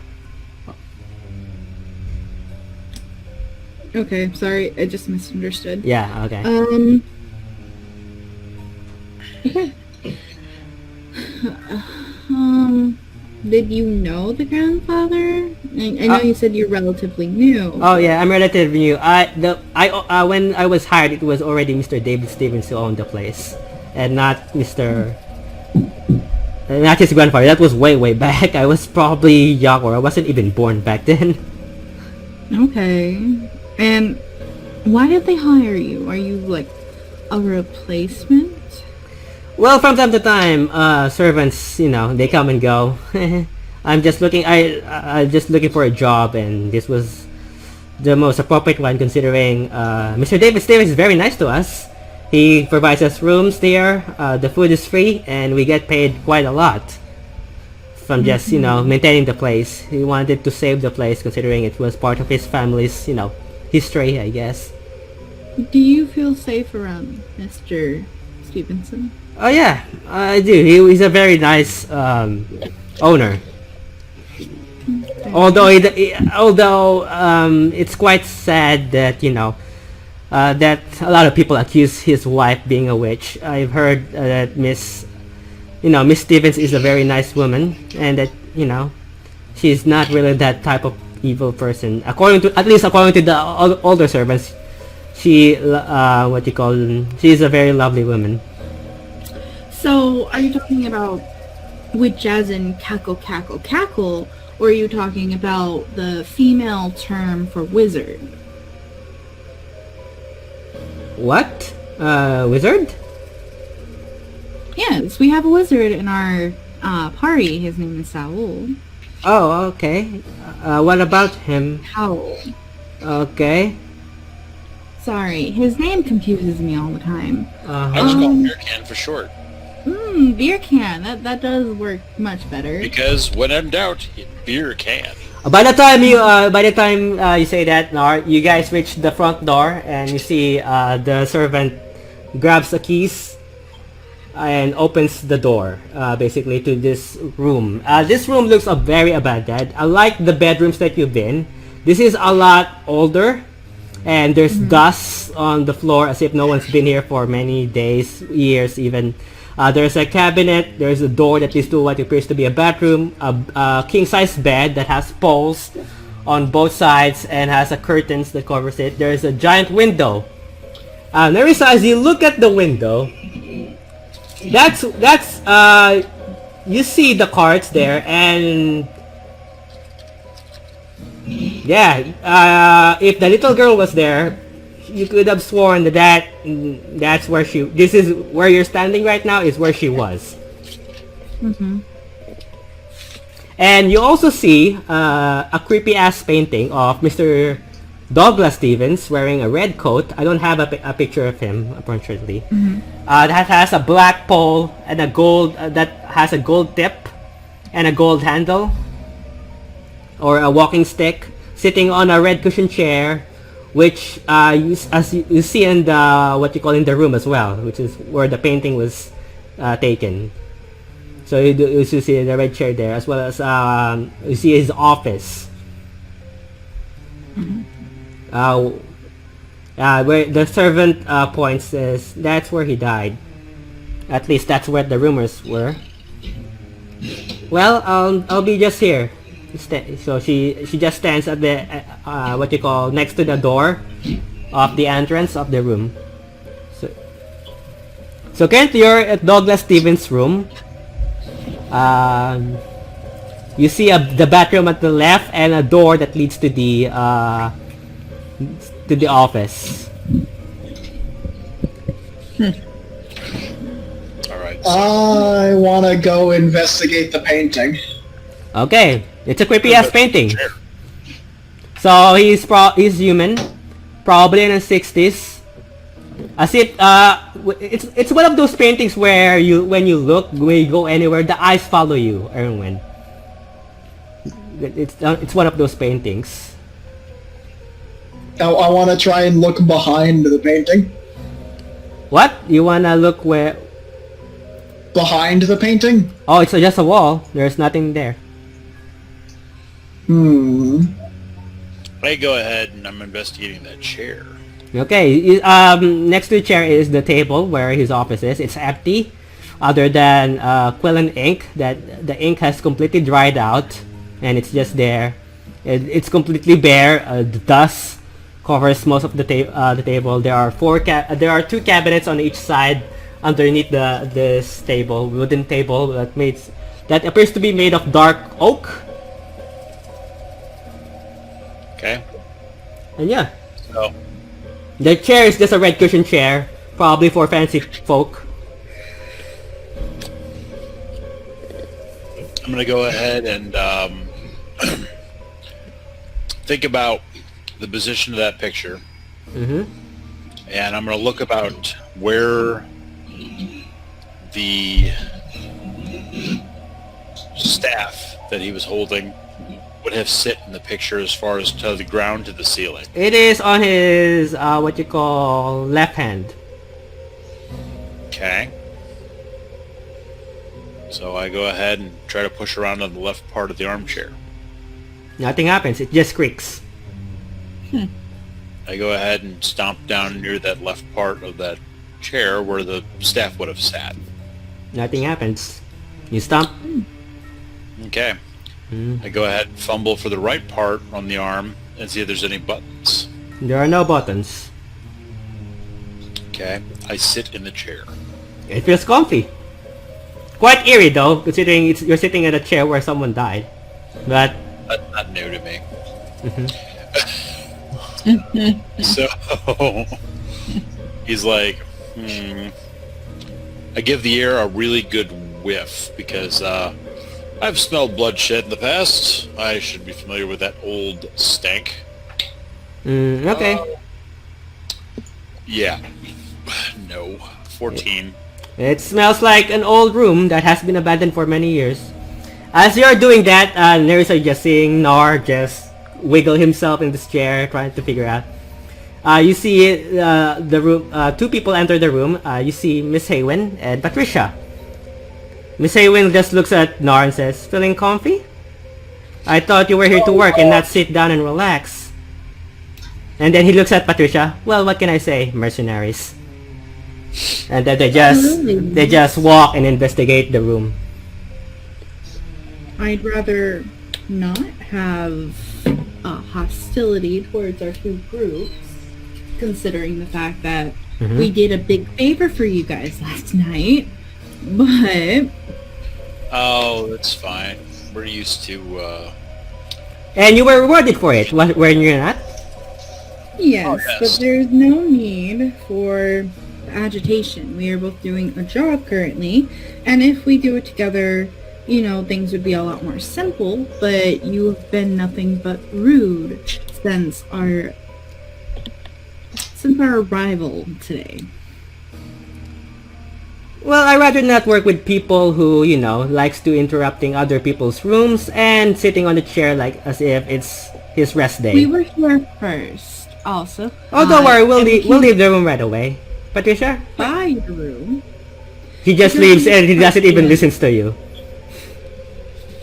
Okay, I'm getting tired of this, bitch. And so I am going to cast Friend on her. Okay, roll. Is that a saving throw? Do I have to make a Nope, saving? she's now just friendly. She's She just will be immediately hostile once it's over, but she was already hostile. Okay, so that's it. Okay. So she stops. So there's no saving throw. Okay. I think there was. Are you sure Friends doesn't have a saving throw? No, that's why everyone gets annoyed at it, because there's no saving throw. Okay. Oh, I think that's Charm Person, I think. Yeah, I think that's her. Charm person has a saving throw, yeah. Yeah, that's got okay. So she stops. What's the duration of that, Narisa? Here, I'll post it. Just give me one quick moment. Okay. Alright. Just before it ends, I will recast it. Until she leaves the room. Okay, concentration up to 1 minute. Okay, it's a 1 minute. So she stops and says, Patricia looks at her and says, Miss Haywin, are you okay? She slowly looks at Narisa, which basically she sees you raising your hand. What did you do? Oh, I did nothing, sweetie. We're just wanting to get along for a few moments here. Roll deception check. Oh, with advantage? Nope. Yeah, cause No, not an advantage. Oh, with friends. Sorry. Yeah, with friends. Sorry. Yeah, with advantage. Sorry. Okay. 18.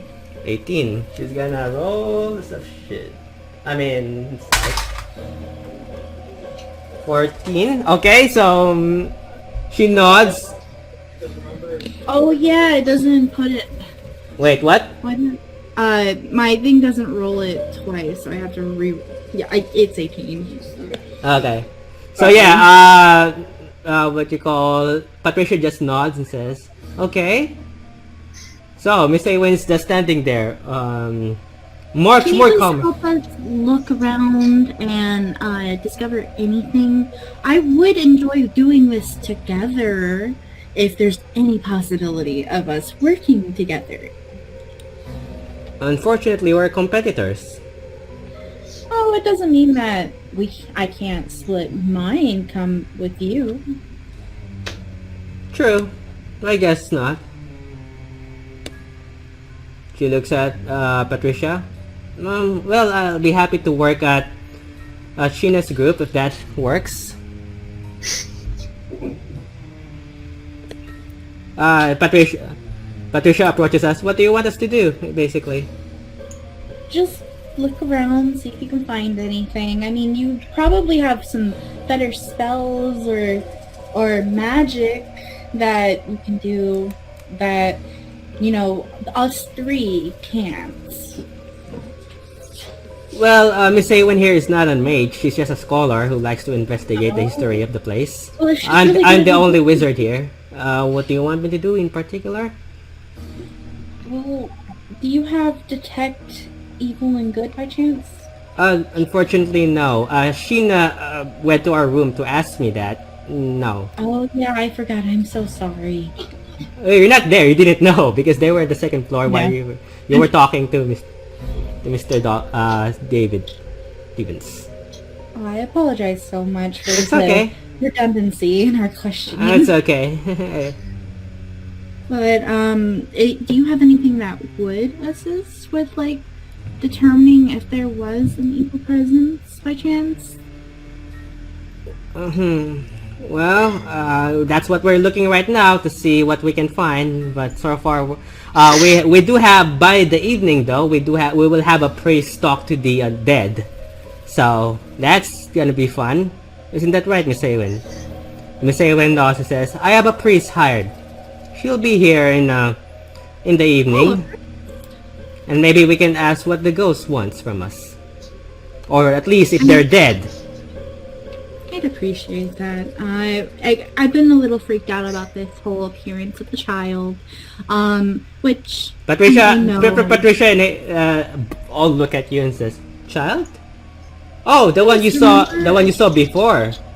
Yes, Oh. the one that you thought was just a delusion. I'm so sorry for being a little snappy about that earlier, by the way. Oh. I see. Well, I hope I don't see that little girl. I'm terrified now. You see your Patricia just say.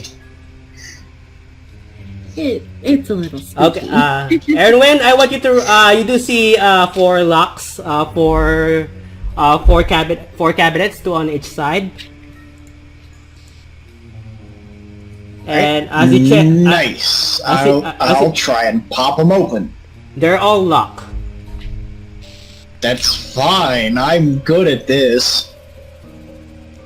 Are you gonna lockpick them? Yeah? Roll sleight of hand first before you roll for It's the... Steve's tools. No, stealth, basically. A stealth to not get caught doing it by the maid in the room? Uh-huh. I rolled a 25. Oh, there's literally no way. God, it No. looks like he's a thief or something. Yeah. I mean, I expect him to roll high, but not that high. Okay, you unlock the cabinet, and all the cabinets are empty, other than one of them. There's a book, basically. It's a novel, like a storybook of some kind, not the children part. The title of the book says, The Blood Princess. That's the title of the book. So I'm gonna write it down unless if you want to know. That's the title of the book. It's called The Blood Princess. You look at it, there are no pictures other than the cover of a woman in a bathtub drinking red wine, and there appears to be red liquid pouring from that tub. I am gonna pocket this and bring it up later back in the privacy of the room with no eyes on us. Okay, you snuck it in your bag easily. Okay, so Narisa, what are you doing? What else are you asking? No, you feel comfy to the chair. Because you're just listening to this, whatever is going on. So what do you guys Yeah, I'm do? listening, and I'm just kind of like, okay. Also, you see Erwin do this as you're sitting in the chair. He just sits next to you and then lockpicks some of the cabinets, then closes them back. So I'm gonna continue talking to them and be like, so I think maybe we should look around this room, considering this is where he died. And Who died? Patricia asks you. Douglas Stevenson, the grandfather. Oh, we didn't know that. She writes it He died down. in this very room, in that chair, actually. Oh, that's That's creepy. my And your friend is just cabinet. sitting in there? Oh, that's eerie. I Yeah, don't he feel just comfortable wanted anymore. to see if he would also hold that same fate. What? Sorry? Yeah, he just sat there to see if he would also die. Okay. Not creepy at all. You know, he has a little bit more, stamina than you or me. I see that. Yeah. So, what do you guys do? How long's it been since I casted Friend? It's about to end. I'm gonna recast it. Okay. Heads up, DM. This Oh, is yeah. your call. It fails if this lady becomes openly hostile. How hostile does she become after she realized Friends was cast on her? She's pissed. She's definitely pissed. Like this to be considered a hostile creature, or Not necessarily that it will attack Narissa, but she is pissed. Wait, I mean, can you? It's your call. There is literally a call out about this. They Yeah. become hostile. Not hostile to the point that she would attack Narissa, but not For the version of my wait 1 moment. Towards you.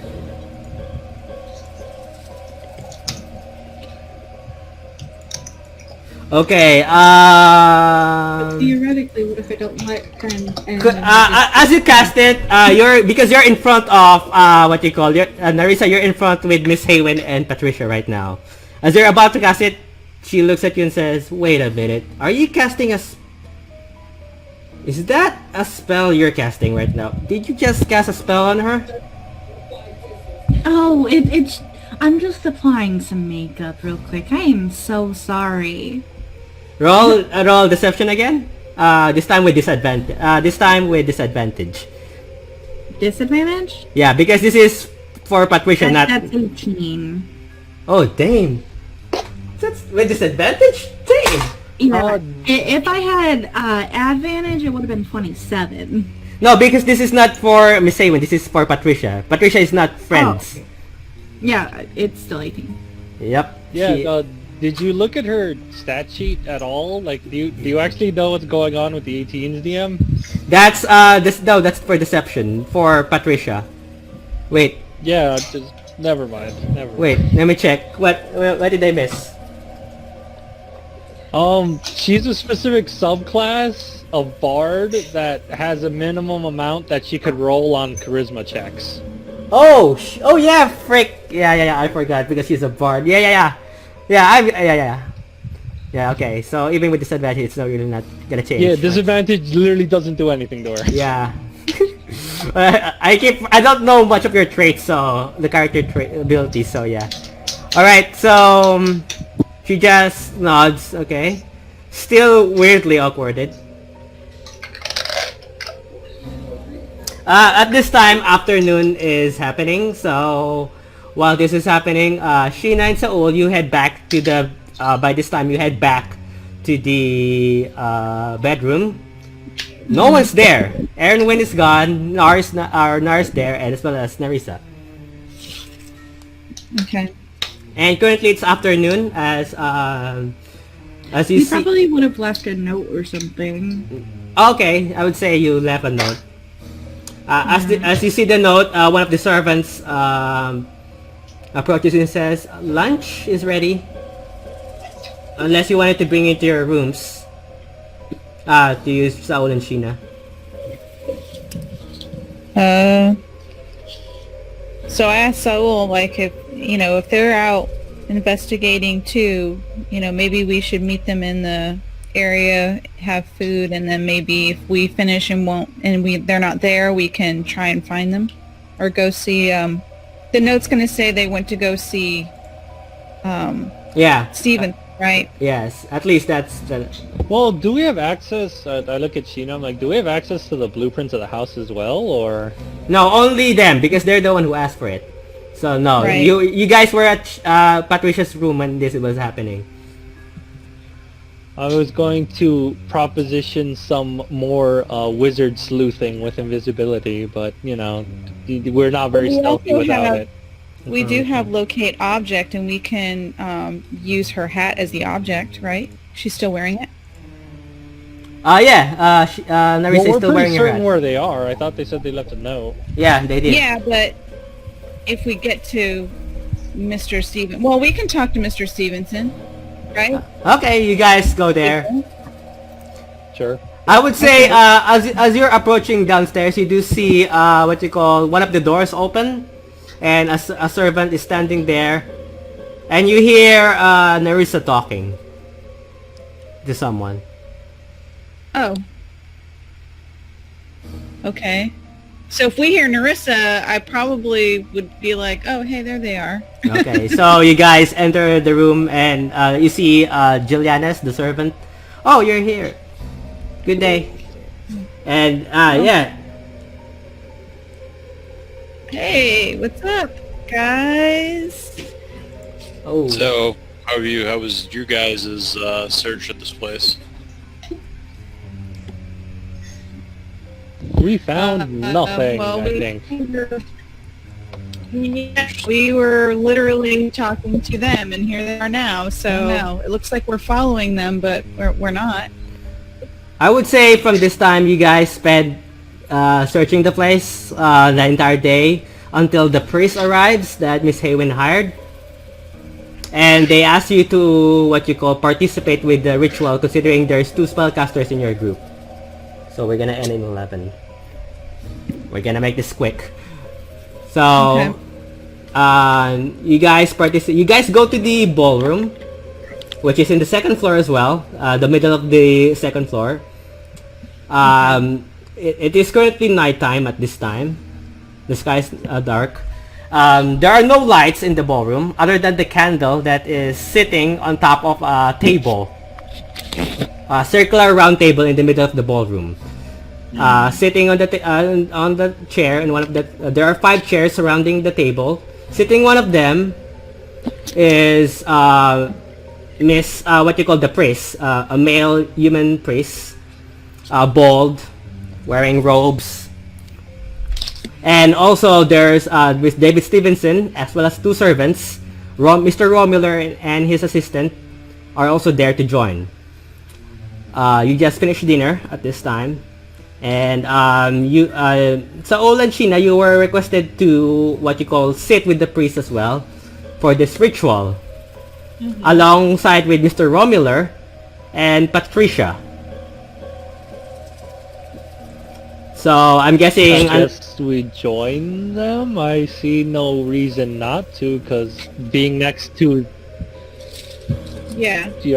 being next to the Divine Caster will be the safest place, unless the Divine Caster catches the dead. well, they're gonna talk to the dead. That's the thing. They are talking to the dead. That's the ritual thing. Oh So- no, I mean catches the dead, as in the Divine Caster suddenly dies. Okay. Connotation on catches the dead. Okay. So I'm guessing unless you guys. Then we're in the most dangerous spot. So I'm guessing. Oh no, it's always going to be next to him. No, you can't follow cord without Actually, at bravery. least cast shield. Okay, so I'm guessing you guys sit next to the priest, and so I it's recommend you the cast protection against good and evil on yourself. Can I cast Sonar yeah, Truth in the area that we're doing the seance first? Okay. Okay, sure. You cast on truth. So Do you need the description at all?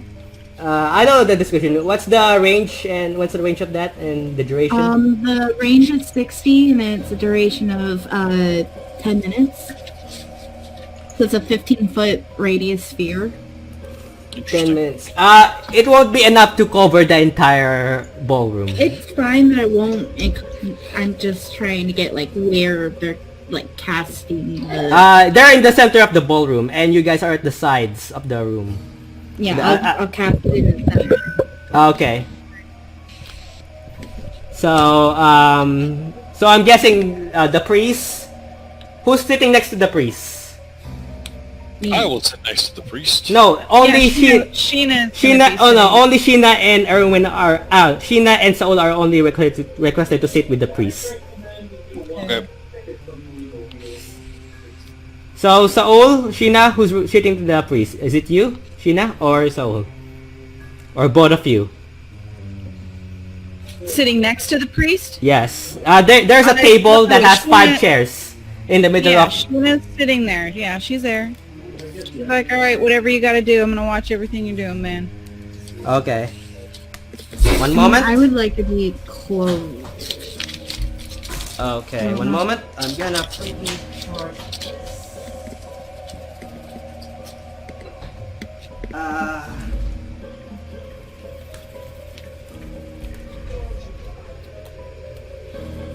Jesus Christ.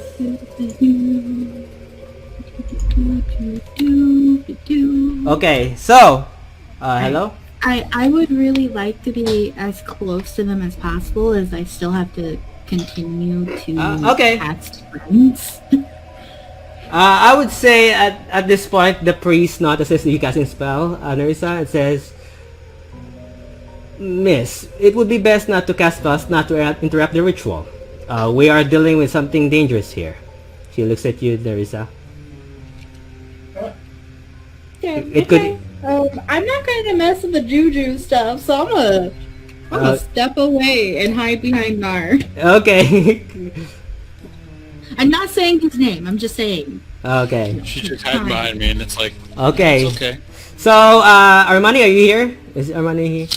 Yeah, Saul's next to the cleric and everything, and you know he's just gonna. Saul's probably gonna catch the dead, but you know he already died once. What's the second time? How about Or you, Sheena? Are you sitting next to the priest?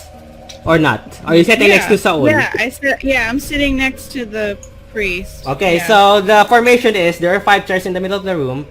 So the priest, what you call Saul, Mr. Romular, and then Patricia, and then Sheena. So it's a circle. So you see the priest just close his eyes. There is no light other than the candle in the middle of the ballroom. And the priest says, "May the dead speak to us. Use this girl's hand." And you guys look as Patricia has a bunch of piles of paper on her side and a quill. Who's now holding a quill and about to write. And let us know thy message. Let us know what you want from us. Speak us your purpose. What do you want us to do? You just hear the priest do this. And you guys wait for a few moments. Suddenly, you hear quill touching paper. As what you call Sheena, you see what you call, because you're holding hands, you see Patricia let go of your hand and is currently writing something with her eyes closed. And I want you to roll perception. Okay. Because only you can see this. 14. It's 14. a 14. It's fast. It's like a one word. And she's just writing letters, big capital letters, and then sweeping the first paper, and then writing another one, sweeping again in the table, writing another one, firstly in fast pace, just writing. And all 4 of you are just staring as Patricia just closed eyes, writing stuff over and over again. After she's done with one paper, swoops it to the floor, it goes to the floor, writes another, swoops it again. As this is happening, the room starts to shake. And the chandelier above you starts to wiggle. You hear chandelier wiggling. And the wall starts banging as if someone's banging to the walls. As if the shaking is not very rapid, as if it's an earthquake, but enough that you can feel it. People start to panic inside the ballroom as you see Raw Miller starts to panic beside you, Saul. And then, what you call Sheena, Narissa, you hear a voice behind you. It says, "I don't wanna die." The girl voice. And you, unless you're gonna say something, it's behind you. What's behind you is the wall. It's just the wall. But I'm just gonna let Nara know that I am being whispered to by a child's voice. No. By the way, the one you hear, the one that says I don't wanna die. It's an old man's voice. Old man's voice. You So just said the one okay. that you hear when you smell the stench of blood, that was an old man's voice. Okay. Now I'll correct. And myself. this time as well, Old man it's is also whispering in my ear. He doesn't want to die. That's interesting. the room starts to shake, and then Mr. Romero stands up. The priest looks at him and says, "Sir, please, you need to sit down. If you don't wanna ruin the ritual." And then what you call the priest just casts something, and then the shaking stops. The chandelier stops shaking. The banging stops as well. Then the chandelier opens. The light of the chandelier opens as one of the servants open them. Okay. And you see underneath the table is Mr. Romular just shaking, covering his head, as if out of scared. And Miss Haywin rushes to Patricia and says, "Are you okay?" Patricia by this time is gasping, as if she ran a marathon. She is sweating, and there are paper all over the floor where you guys are. The scattered paper. There are no more paper on the table as after. It's just all over the floor. Interesting. Okay. So what do you guys do? Are we gonna leave paper on the floor? Yeah, the one that Patricia was writing on for the ritual.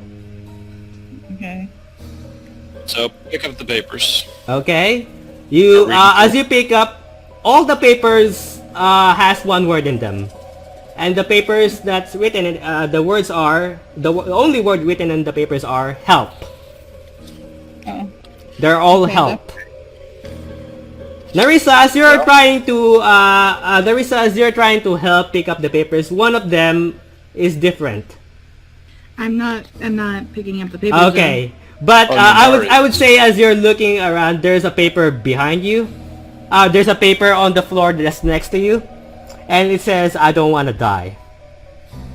And that's the only paper around all the papers here that says help.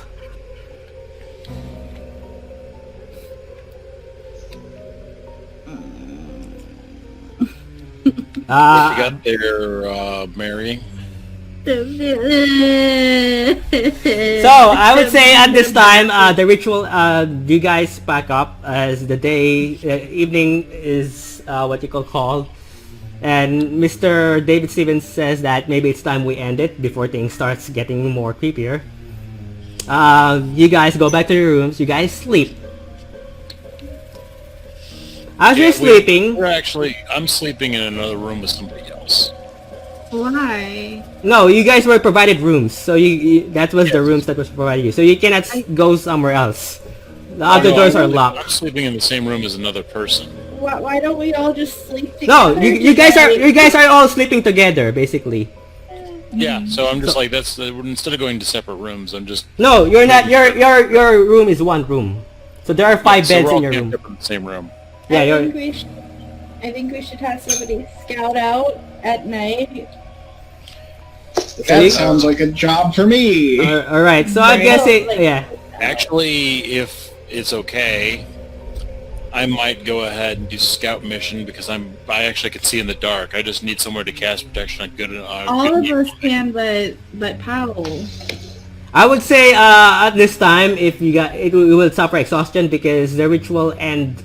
No, yeah, but no, it's not really that late. But yeah, upon investigating, you see nothing weird. You do see the servants patrolling the parts of the hallways with lanterns and candles to make sure that everyone's in their rooms. So you patrol, you see nothing weird basically. So I would say the rest of the evening goes peacefully. Oh, okay. You guys sleep as for the next day to investigate again. Narissa, you have a dream. No. But this time it's different. You're in a hallway, somewhere in the mansion. We're gonna end in a few moments, so just bear with me. One moment. So, one moment. Not dream. I will myself not to dream. What do I have to roll? Oh yeah. No. Oh wait. Present window Chrome tab. There you go. You don't have it. Okay. So you're in a hallway, basically. Everything. This is a dream because everything is blurry and moving and shifting, as if the hallway is not steady. You're just in a long corridor. There are no doors. You don't even know where you are, basically. But it's part of the mansion. It's a hallway. There are no doors. You see paintings, cabinets. On the left side and right side where you're looking, on the left it's just darkness. On the right, there is also darkness. But you also hear a humming of a little girl. This is what you hear. It's coming from the right side. I know this My song. personal hell, right? What? Sorry? This is my personal hell. Do you know this song? It's creepy too. Like It's just repeating over and over Oh again. my god. You don't recognize the voice, but it appears to be a little girl sound. It's just dreaming, so I guess I'll walk up to the room and try to open it. Okay, now, as you walk where the voice is coming from, you reach the end of the hallway. And the end of the hallway is just a wall with a painting of a landscape. There's a cabinet on the right side, a small drawer with a vase and the flowers. Facing on the corner of this hallway, facing away from you, facing the wall where the painting is attached, is a little girl, blonde hair, probably around 12 or younger, light red dress. Looks appear to be the girl you saw at the at the window when you first arrived at the mansion. And it appears to be just humming, not even noticing where you okay, what do you do? I'm gonna say, what a nice and pretty dress that you're wearing. As you say that, she just stops humming and she's just facing the wall. What do you do? Offer her potato pancakes. That's right. Do Bacon. Do you want to go bake some cookies with me? You hear her response says, "You should be more careful." And then you hear a pause, and then she says again, "He likes one of your friends now." Okay. If you're not careful, your friend could be next. But right now, he's looking for he has another target. So, is that a no to the cookies? She slowly turns to you. And other than the little girl you see, the girl you see, she turns around you and you are shocked because she is blooded. She doesn't have eyes. It's just eye sockets with dripping blood. Her face and hair is drenched in blood. You see a cut on her neck going all the way to her chest. As if her front is just drenched in blood. Uh-huh. She's watching you. She's watching all of you, he just says. What? And you feel a grab on your shoulders, Nerissa. As this crooked old humanoid hands just grab you from each shoulder, and a face peeks in from beside you as you see this humanoid form, and slowly looks. As you're looking who's holding you, you see the head is just looking at you, while his head is peeking from your shoulder, says, and then suddenly you wake up. Uh-huh. You hear knocking at the door. You guys hear knocking at the door while you guys are sleeping. It's a rapid knock on the door. Okay. You guys are now awake, but only you saw the dream, Nerissa. Yeah. Arwen's probably been awake for a little bit. He only needs 4 hours of relax. Okay, so Erwin, do you answer the door?